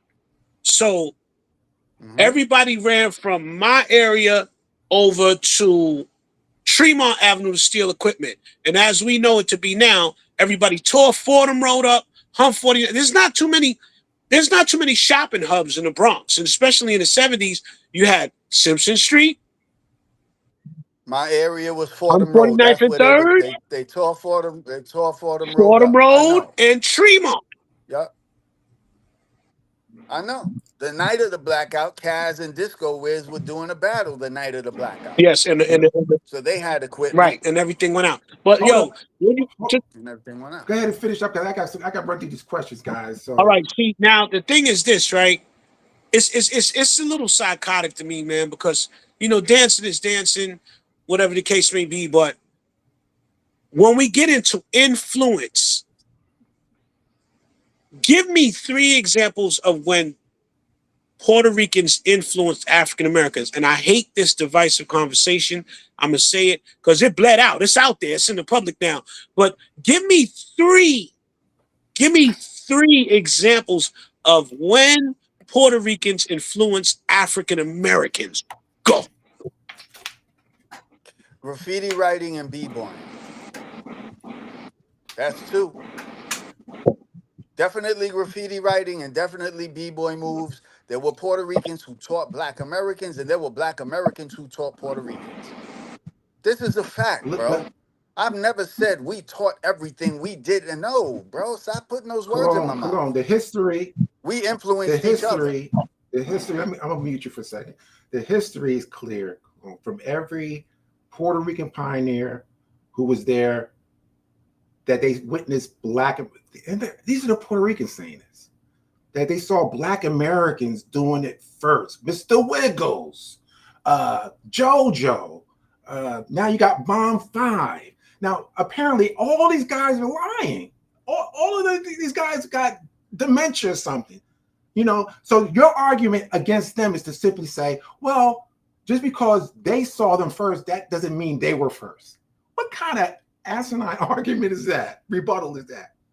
This is how you accumulate certain facts. You go with what fact you can actually grab onto. If you can't document Puerto Ricans doing this first, then you got to go with what the other documentation presents. And even from Puerto Ricans, they're saying it was Blacks. So why are you so insistent going against that narrative, which is provable? Even Pluto 7 said the early ones were Black. Come on, you need to stop it, man. Enough. Go ahead. Okay. Let's address the Wiggles.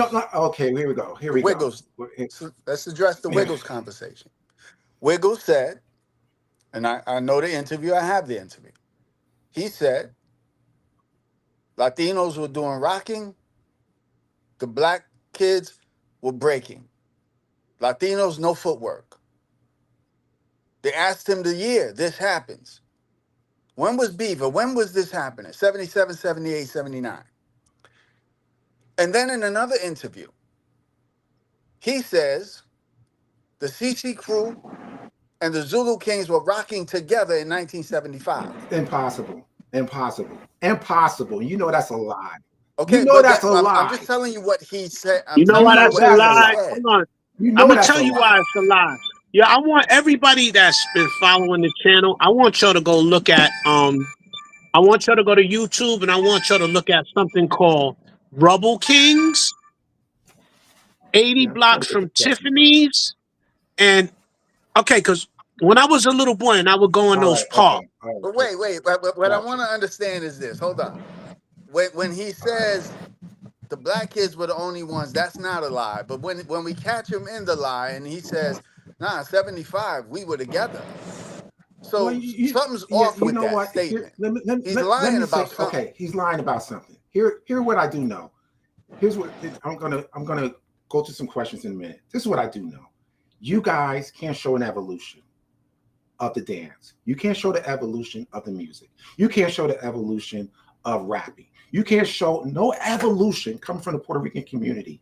So how in the world can you say that you created something or you gave us something? Puerto Ricans have, just like Minnesota already proposed to you, Puerto Ricans have given us nothing that we had to emulate. Absolutely nothing. We acknowledge, again, that you guys took the breaking to another level. We acknowledge that. But you didn't start breaking. You didn't start it. And so to continue to act as if you were there in the beginning is dishonest, and this is what causes the friction, because you can't even be honest about the history. Let me go to this question. Black pioneers have said that hip hop is a Black creation. Which Puerto Rican pioneer said that Puerto Ricans created hip hop or any of its elements? So again, I want you to answer that question, Cologne, because we're running out of time. I'm not going to be here too long. So answer that question. There are no Puerto Rican pioneers that said Puerto Ricans created hip hop. I've never said that. Well, okay. No, I've never said that. I've said we did this. Yeah, together. we did. I've never said we created. Eventually, we did it together. Eventually, you can't use proximity to Black Americans to say co-creation. You can't use that.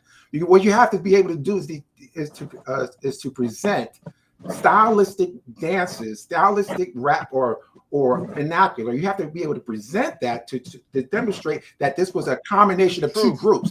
Puerto Ricans didn't introduce vernacular. Puerto Ricans didn't introduce fashion. Puerto Ricans didn't introduce the dance. Puerto Ricans didn't introduce none of that. I know y'all created. We did. Everything. We did create everything. Did Puerto Ricans influence Black American graffiti writers? Who cares about graffiti? Yes and no. Yes and no. Graffiti. So let me.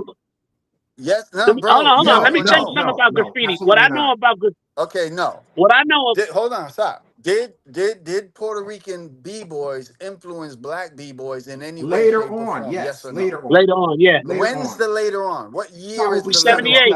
What year? 78. 78. 78, 77, 78, yes. Smoking dope, I am bro. Smoking dope, but so are we you. Left the Hey, Cologne, we left it though. We had left it alone. I tell you, bro, we started. We are there since 75. Yo, bro, we started. Stop the older guys got. Stop excuse me. Stop the older guys got into fashion, and we wasn't getting on that floor getting dirty. Stanley, bro. Listen to what Stanley is saying. Stanley doesn't say a year. But you don't listen to him. Stanley does not say a year.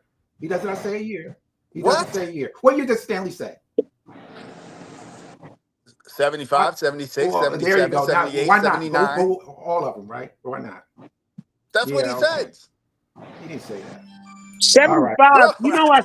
75 is 75 is wild to me. That's like a nasty lie, and I'm glad you keep saying 75. Hold on. That's the inception of the CC Hold on. crew. That's the inception. Okay, check this out, guys. I wanna. We could go on all day. We could go on. My phone running. We could go on all day. Let me hold on. Golly, my brother. Jesus. Wow. All right.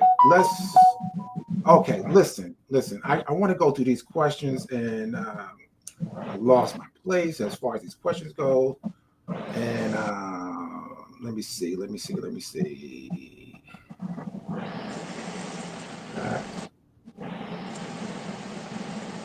Okay. Oh boy.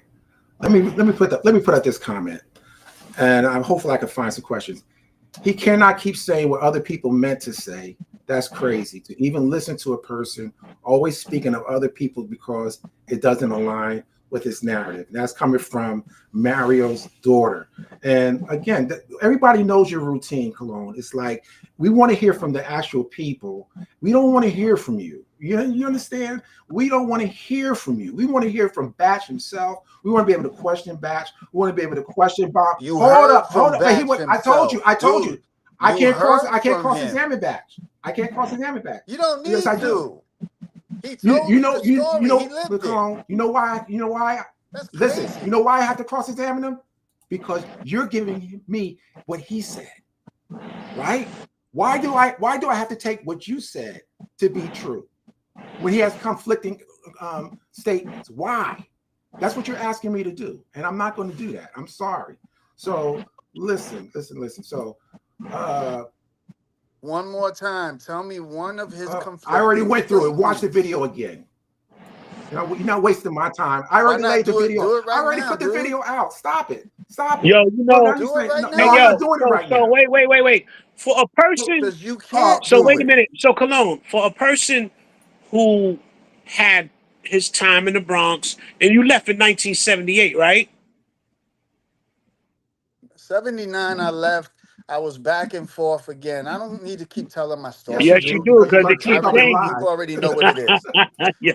Yo, Huh? yo, I You're gonna said you keep catching gotta the keep telling lies. the story, because something ain't right, brother. What's not I right? say, yo, look, you know what? Let me go on and say this. My whole family. But what's not right? My whole family Hold is in on, let New me ask you York, something. and we're going Give back me and name forth to me visit name me them. some of the That's not crews. right. See, when I was a little boy, my best friend, it was Puerto Rican Gabriel and my man Michael Brown from Grove Street, right? So when my friend Michael Brown, he moved up there by Pole Puerto Park. Ricans did not He moved influence up there no by Pole graffiti Park, and writers. You must be hot, bro. Shut up. they had a weed spot up there called Chalkzilla by like Bainbridge. Like it's almost like the Kingsbridge area. It's like when you're going up from Decatur and all that, those blocks up there, Marion Avenue Mm-hmm. and all that. So now, Right. That's by Valentine, what all were that. some of Yeah. the gangs? Because remember, gangs are dying out and crews are coming in. Can you name some of the gangs that was up in that? What year? What years are you talking about? 1976, 77, 78. I'm there in the Bronx, 76, 77, and And 78. in I'm your still there. area going up by Pole Park, because you said you went to the jam in Pole Park. No, no, bro. That's the 80s, brother. Oh, in the 80s. Let, My area let in the me 70s is Echo Place, that's Mount Hope, the Mount Hope area, East Tremont, Webster Avenue, Fordham Road. That's my area. The gangs around there were the Skulls, the Yes. Nomads, the Chingalings, yes. Chingalings. So Those were now the I'm a gangs. few blocks from you. If you understand where I'm telling you I was living, it was a walk to get over there. So let me ask you, you went to Mapes Pool, right? No. That's a different part. That's a different part of town, No, bro. That's Mapes different. Pool is Mapes Mapes Pool is literally I'm on Echo Place, Mapes bro. I'm nowhere Pool near Mapes was where Pool. everybody went that was black and Latin. You see, there's one talk. I didn't go to Mapes Pool. I went to Crotona Pool. That's the pool I went to. hold up, Crotona. guys. I Hold up, didn't go to guys. Hold Mapes. up, hold up. Let me ask this. I gotta do these questions real quick. Why does Cologne think this is from my king? Why does Cologne think Nora Rat should be editing interviews according to his own claims? He wants Nora Rat to edit Beaver's interview. Is that true, Dr. Cologne? No, that is not true. Okay. So, Cologne, I got a question for you, right? So, but no, but let me answer. Okay, Let me answer it now. answer I got a good Akeem's question for question. you. Go ahead. Let me answer his question. Norman Rad did an interview with Beaver. In the interview, Beaver made a statement, and he said that those crews that supposedly had a battle with him at some pool that he said never happened, he said those crews did not come until after I stopped breaking, which was 1980. And my question to Norin was simply this: that information is not correct.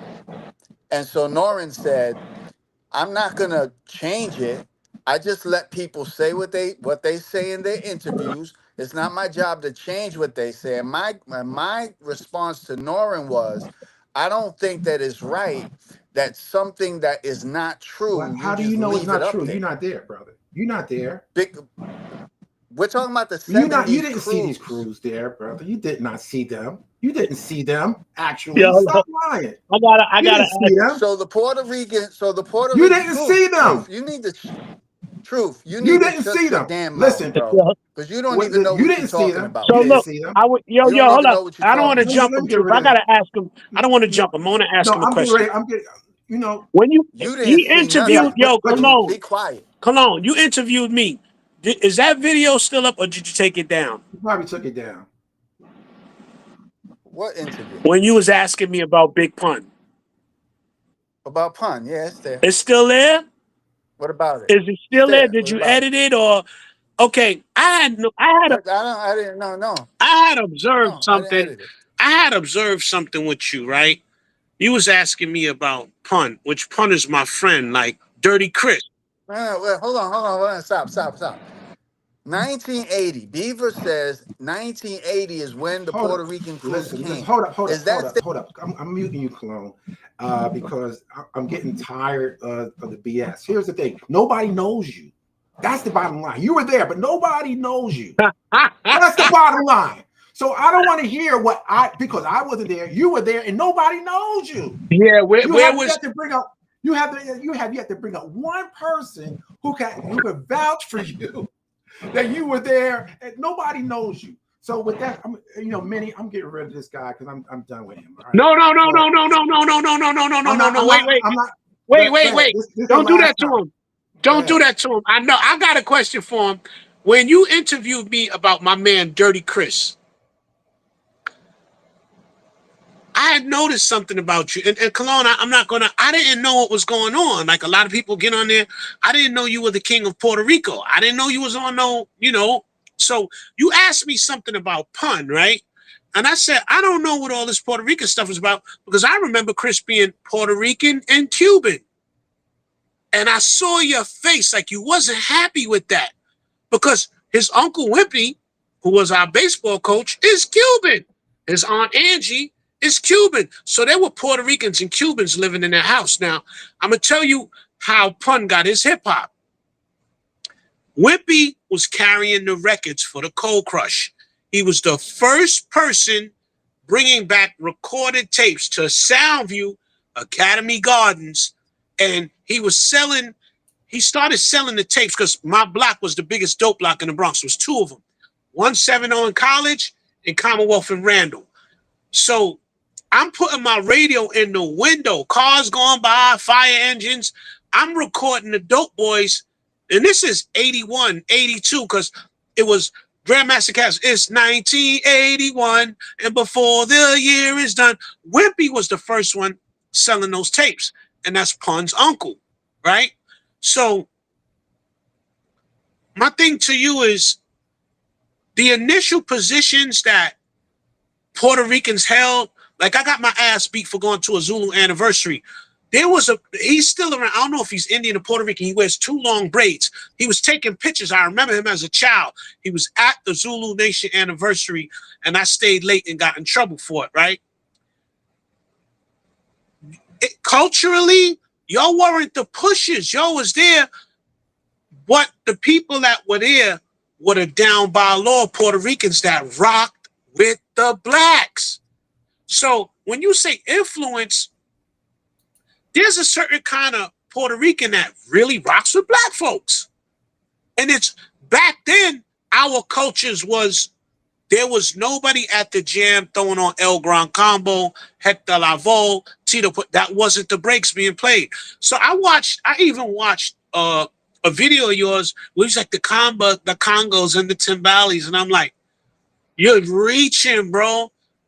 James Brown hired a Spanish conga player. I'm like, what is he doing? Like, bro, you got to get it together, Cologne, because at some point, it's going to come back to bite you. Why don't you just tell the truth? Y'all was there, but y'all never influenced us. I would own up. I'll be like, yeah. And yo, I'm going to tell you something about this. This has caused a rift with my Puerto Rican friends right now, man. My guy, DJ P Plus, Talim, I didn't get to speak to him yet. I didn't even get to speak to my man, Oye Negro. My man, he's Cuban, Cassius, God Our Truth. Like, this is crazy, bro.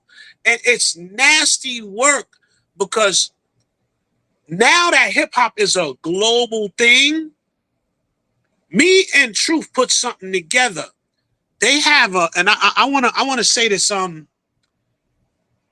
the Ghetto Brothers, they're claiming now that hip hop had its start from an Orthodox Khazar. Did you know that, Cologne? Yeah, I saw the interview. I don't agree with it, but you don't agree with it. But see, the thing with hip hop is 1,000 years from now, they want to be able to say Elvis started this. So I don't argue, but I'm arguing for my culture on this one. They should have did it when everybody was dead because they're trying to steal it now, and it's a lie, bro. Y'all had no. All right, check Y'all had it. no. Hold Wait. on. I want to say one last thing. If you had Truth. influence, Wait, Trey. I heard your speech, bro. What? Truth.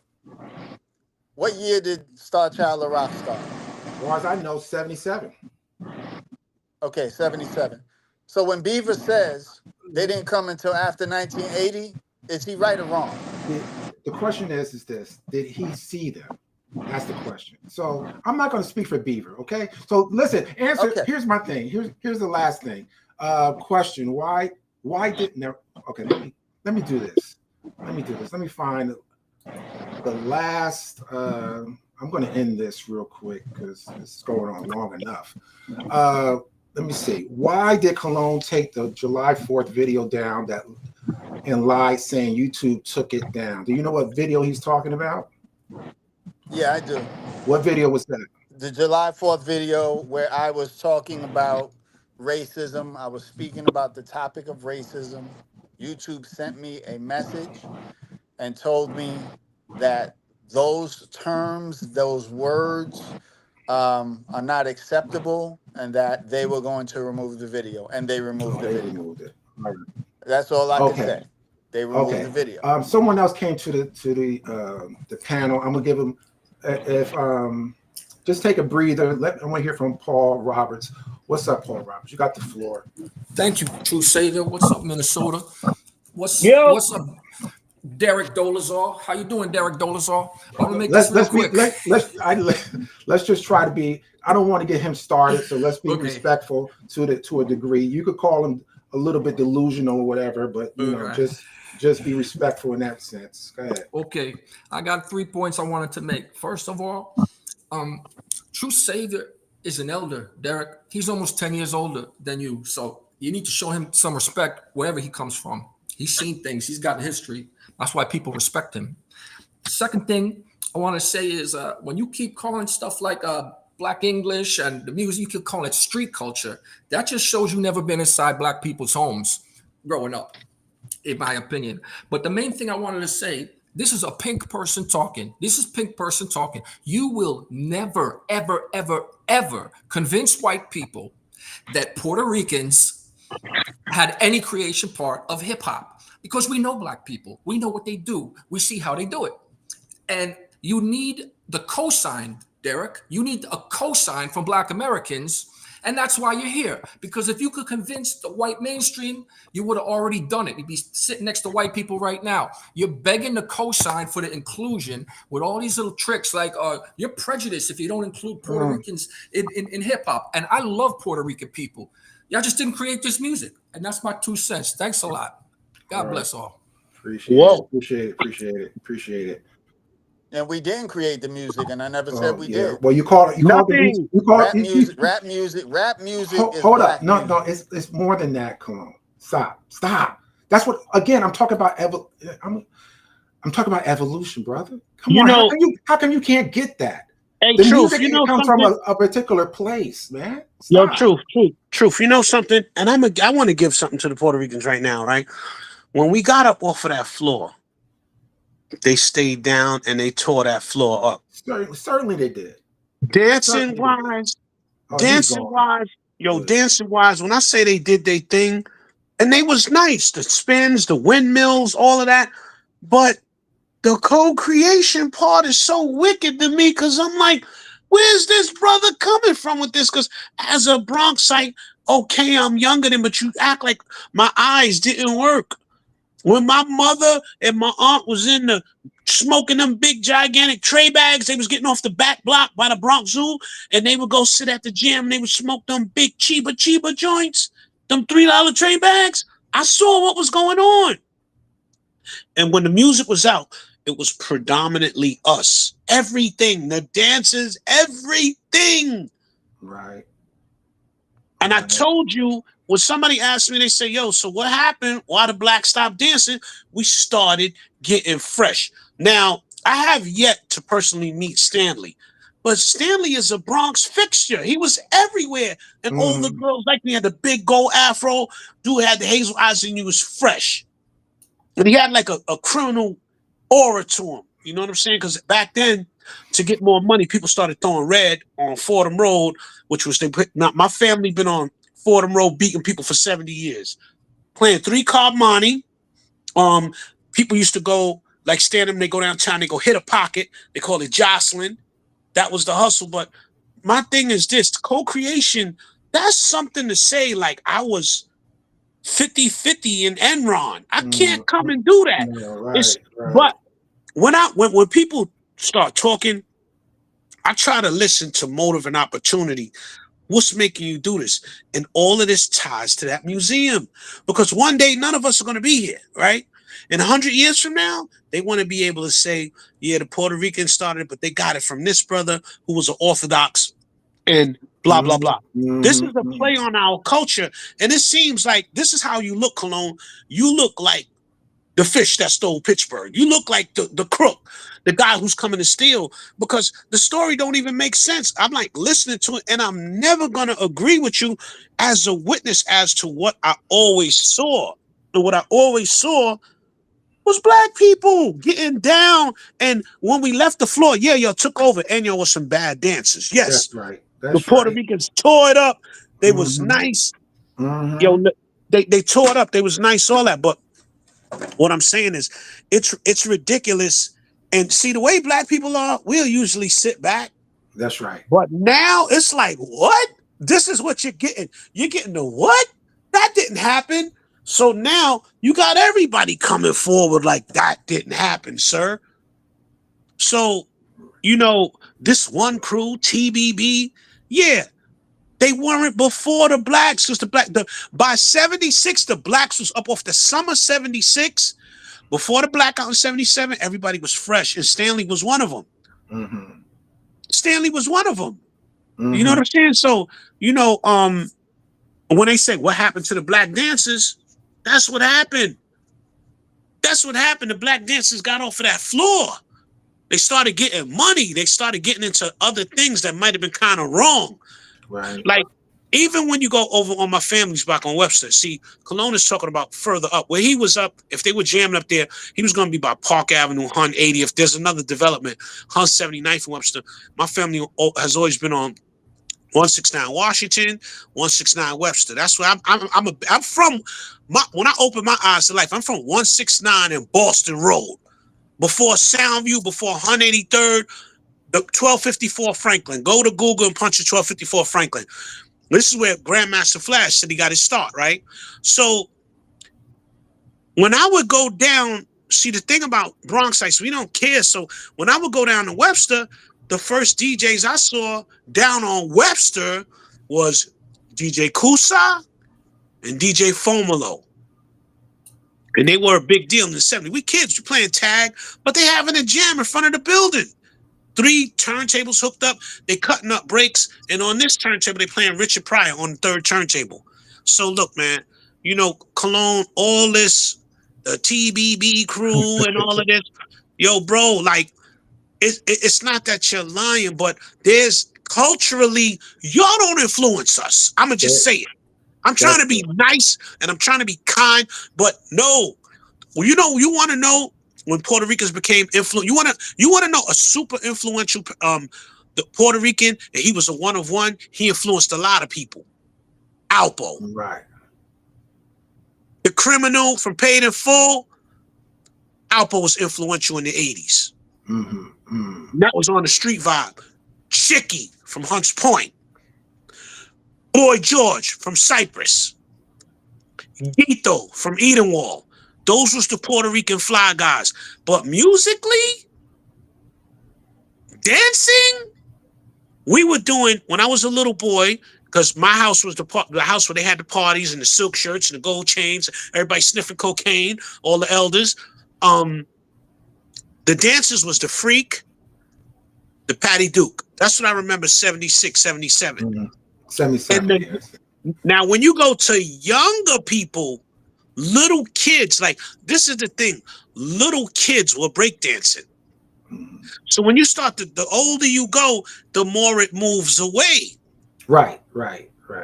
So if you got a guy, like I'm looking at some of these rusty looking guys you got up on there, and they like 59 years old, I'm like, you was breaking? Because it was a children's thing. There was an age range to it. So it's so much wrong with your story, Cologne.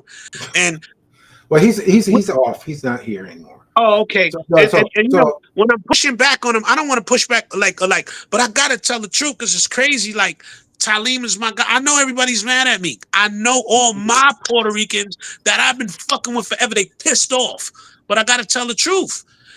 Inception Point, they did nothing. And in the 80s, soon as they got a chance, they was doing something called freestyle. I swear I cry, I wouldn't die for you. And listen to A-E-A-E-I-O. They found themselves. They was driving the Camaros with the big system in it.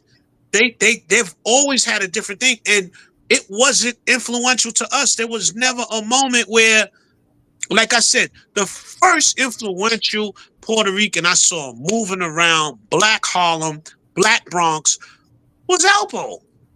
Before then, he broke the mold. You know what I'm saying? And I got Puerto Rican friends that's probably pissed off, man. You know what I'm saying? Because of this nonsense. Right. All we see is Inception Point. Yeah. You know what I'm saying?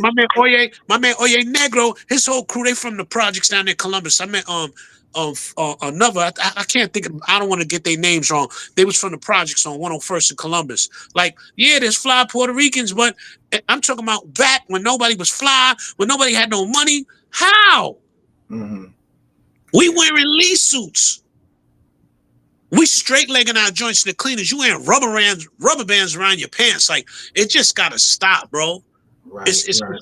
Now, I did, you know, I'm going to try and reach out through my sources, because now, if we're going to talk Puerto Ricans that was running with the blacks, there's some tough, all the Puerto Ricans from Soundview are super tough. They're the most insane people I've seen growing up. In my projects, the tough Puerto Rican kids was the Torres brothers, Orlando, Michael Torres, Nelson Torres. I think one or two of them might have passed away. But in Monroe projects, there was a big family called the Mikados. And my OGs reached out to me like, yo, the Mikados was doing the hip hop with us. So Maxie Mikado, I'm reaching out. Maxie, we need you up here to tell the truth. Okay, cool. You know what I'm saying? So I found some Puerto Ricans for him. I'm gonna make them feel good. Okay. But then we got to talk about how hip hop is a Soundview area thing before it went everywhere else. Exactly.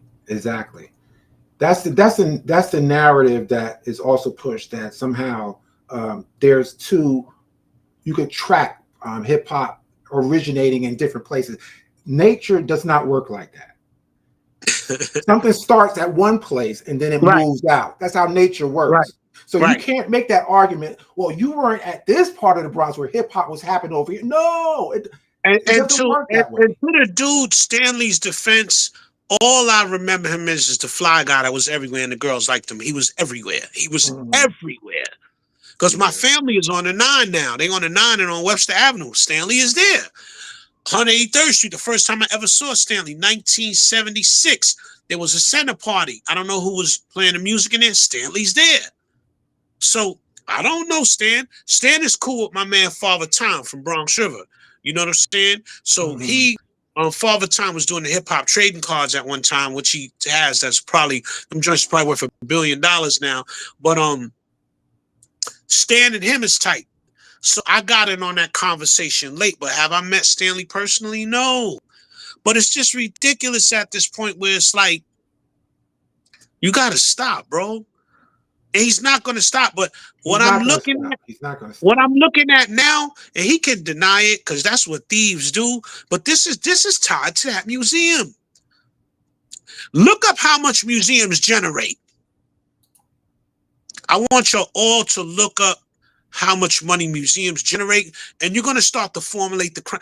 They're trying to steal our culture, because if they can insert after time, like, yo,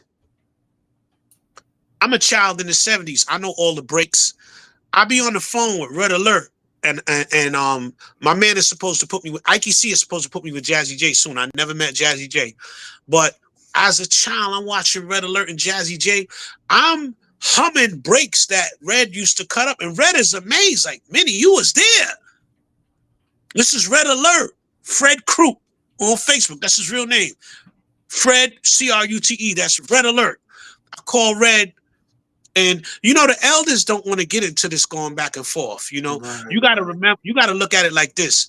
The elders had to sit for 40 years. They're 70 now, and they're finally making money off of hip hop. So they're real fragile about fighting back. right. You know what I'm saying? Right. Cavs is up at Sirius Radio. Like, everybody's doing their thing now, but Mhm. they had to wait 40 years. Mhm. And they the creators. Right. Now that this thing is a global culture, it's in Brazil, it's in Africa, it's in Botswana, it's in Canada, it's in the United Kingdom. Now that we gotta take this culture seriously, everybody, nah, bro, you not gonna get away with that, Cologne. You need to stop, because you lying. That's It's true. ridiculous. I wish my man Pun was alive, because Pun would be like, what? Right. He'd have been like, Mark, what's up with you, Cologne? I didn't create that.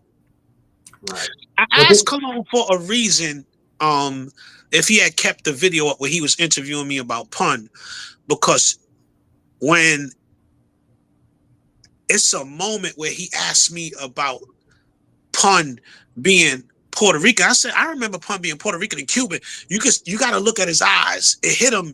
That wasn't the answer he wanted.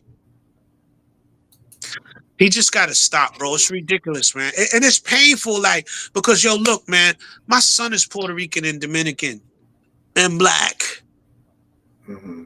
My daughter's Puerto Rican. My other daughter, double black. You know what I'm saying? Like, my family, I'm intertwined with the Oyes. Nigga, like, what are you doing? It's nasty work, and we got to pack you up. That's why I ain't go back on it. I don't go back on this platform, because I'm looking now like, whoa. I know. It's Minnie, answer this question. This brother asked, True Savior, please ask this brother about how and when did they start pop locking in New York City? I'm from LA, and this topic seems to be not addressed. Okay. I got weight on me when I was little. I was the fat kid, so I couldn't really get with the floor. Mm-hmm. I want to say this, right? I don't remember anything before 80. Mm-hmm. Okay. Because our records was like hip hop, bebop, don't stop.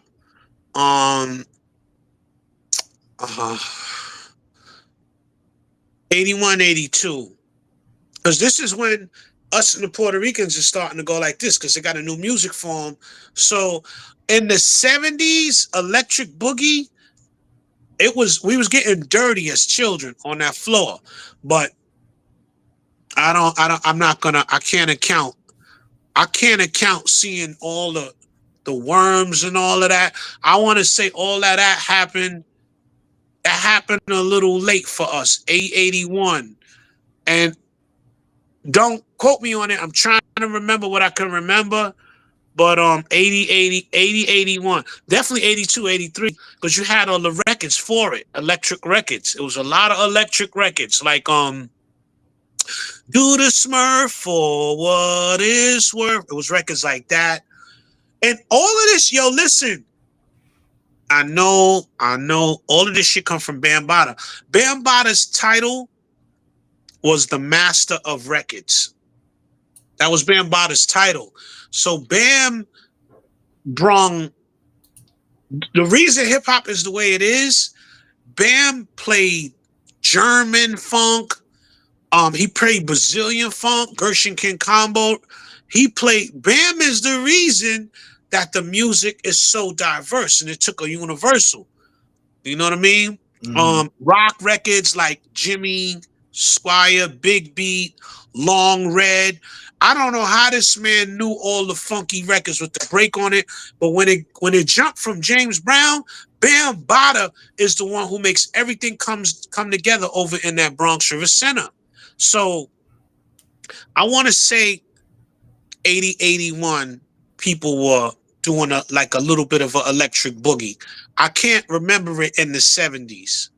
Let me say this. I was in the military in California. I was actually there, you know, when pop locking surfaced, and I used to go to some of those parties.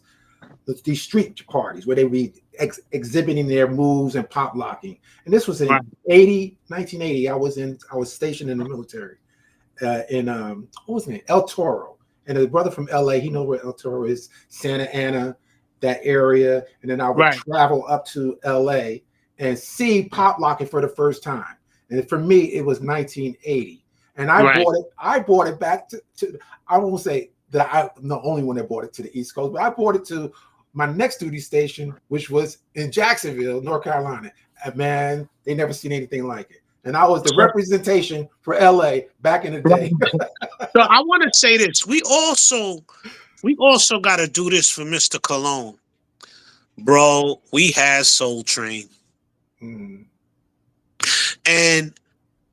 I'm trying to think now because my family used to laugh at him.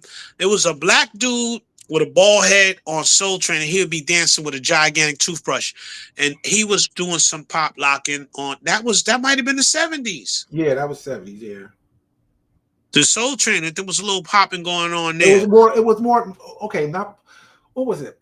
It's a difference between locking. They were doing locking. Electric boogie. The electric boogie. That's what I saw. Not pop locking or not locking. I think there's a difference in the term, what they call it, locking versus I forgot the other term, and they said they just combined it and made it pop locking. But what I was doing in the 80s was the electric boogaloo. That was something that came out in the 80s. You know, and so everybody calls it all pop locking as if it's one thing, and I'm guilty of that. I just did that. So let me end this thing. I want to apologize to the chat. I appreciate. I mean, the chat had a lot of questions. They had like 24 questions. I might have only got to maybe 8 of them. You know, so I want to, definitely apologize to the chat for not getting to your questions because, had I not invited the good old Doc, maybe we would have got those questions answered. But he just likes to talk his own narrative. And I want to say something to Cologne, if he's listening, is this. Listen, again, you don't have to be there to know the history. As long as you talk to people and do your research, you can gain a lot of knowledge. And thanks to people like Minnie who introduced me to certain individuals, I'm getting that knowledge. And not only from that, I'm getting from other people. And if I must say, most of my information is not debunkable because I don't go out on a limb and put myself out there to be crucified. I'm going to put up stuff. I'm going to let the information speak for itself. And again, like Doc, you are a history teacher. So 99% of what you teach, you're not an eyewitness to. So keep that in mind when you talk about you weren't there, you can't speak on it. So keep that in mind. Minnie, you want to say something last words, and then I'm going to close out. Much love to my Puerto Ricans. And, I always say I'm going to try and get somebody, my guys from Monroe, Cece and Chicken Rob. So I'm going to try and get them to try and get a line on Maxie Mercado for me. And then some of Maxie's nephews or a son of them, I think may have been trying to rap at one time. So what I will do is reach out to them on Facebook, and I'm gonna try and get like Maxie Mercado. Like we had the pioneers, the Puerto Rican pioneers that already came up here and said what they had to say. Right. And if he's ignoring the Bronx Puerto Ricans that live there that didn't move 8 hours up, something is wrong. Right. There's a motive there. There's something is wrong.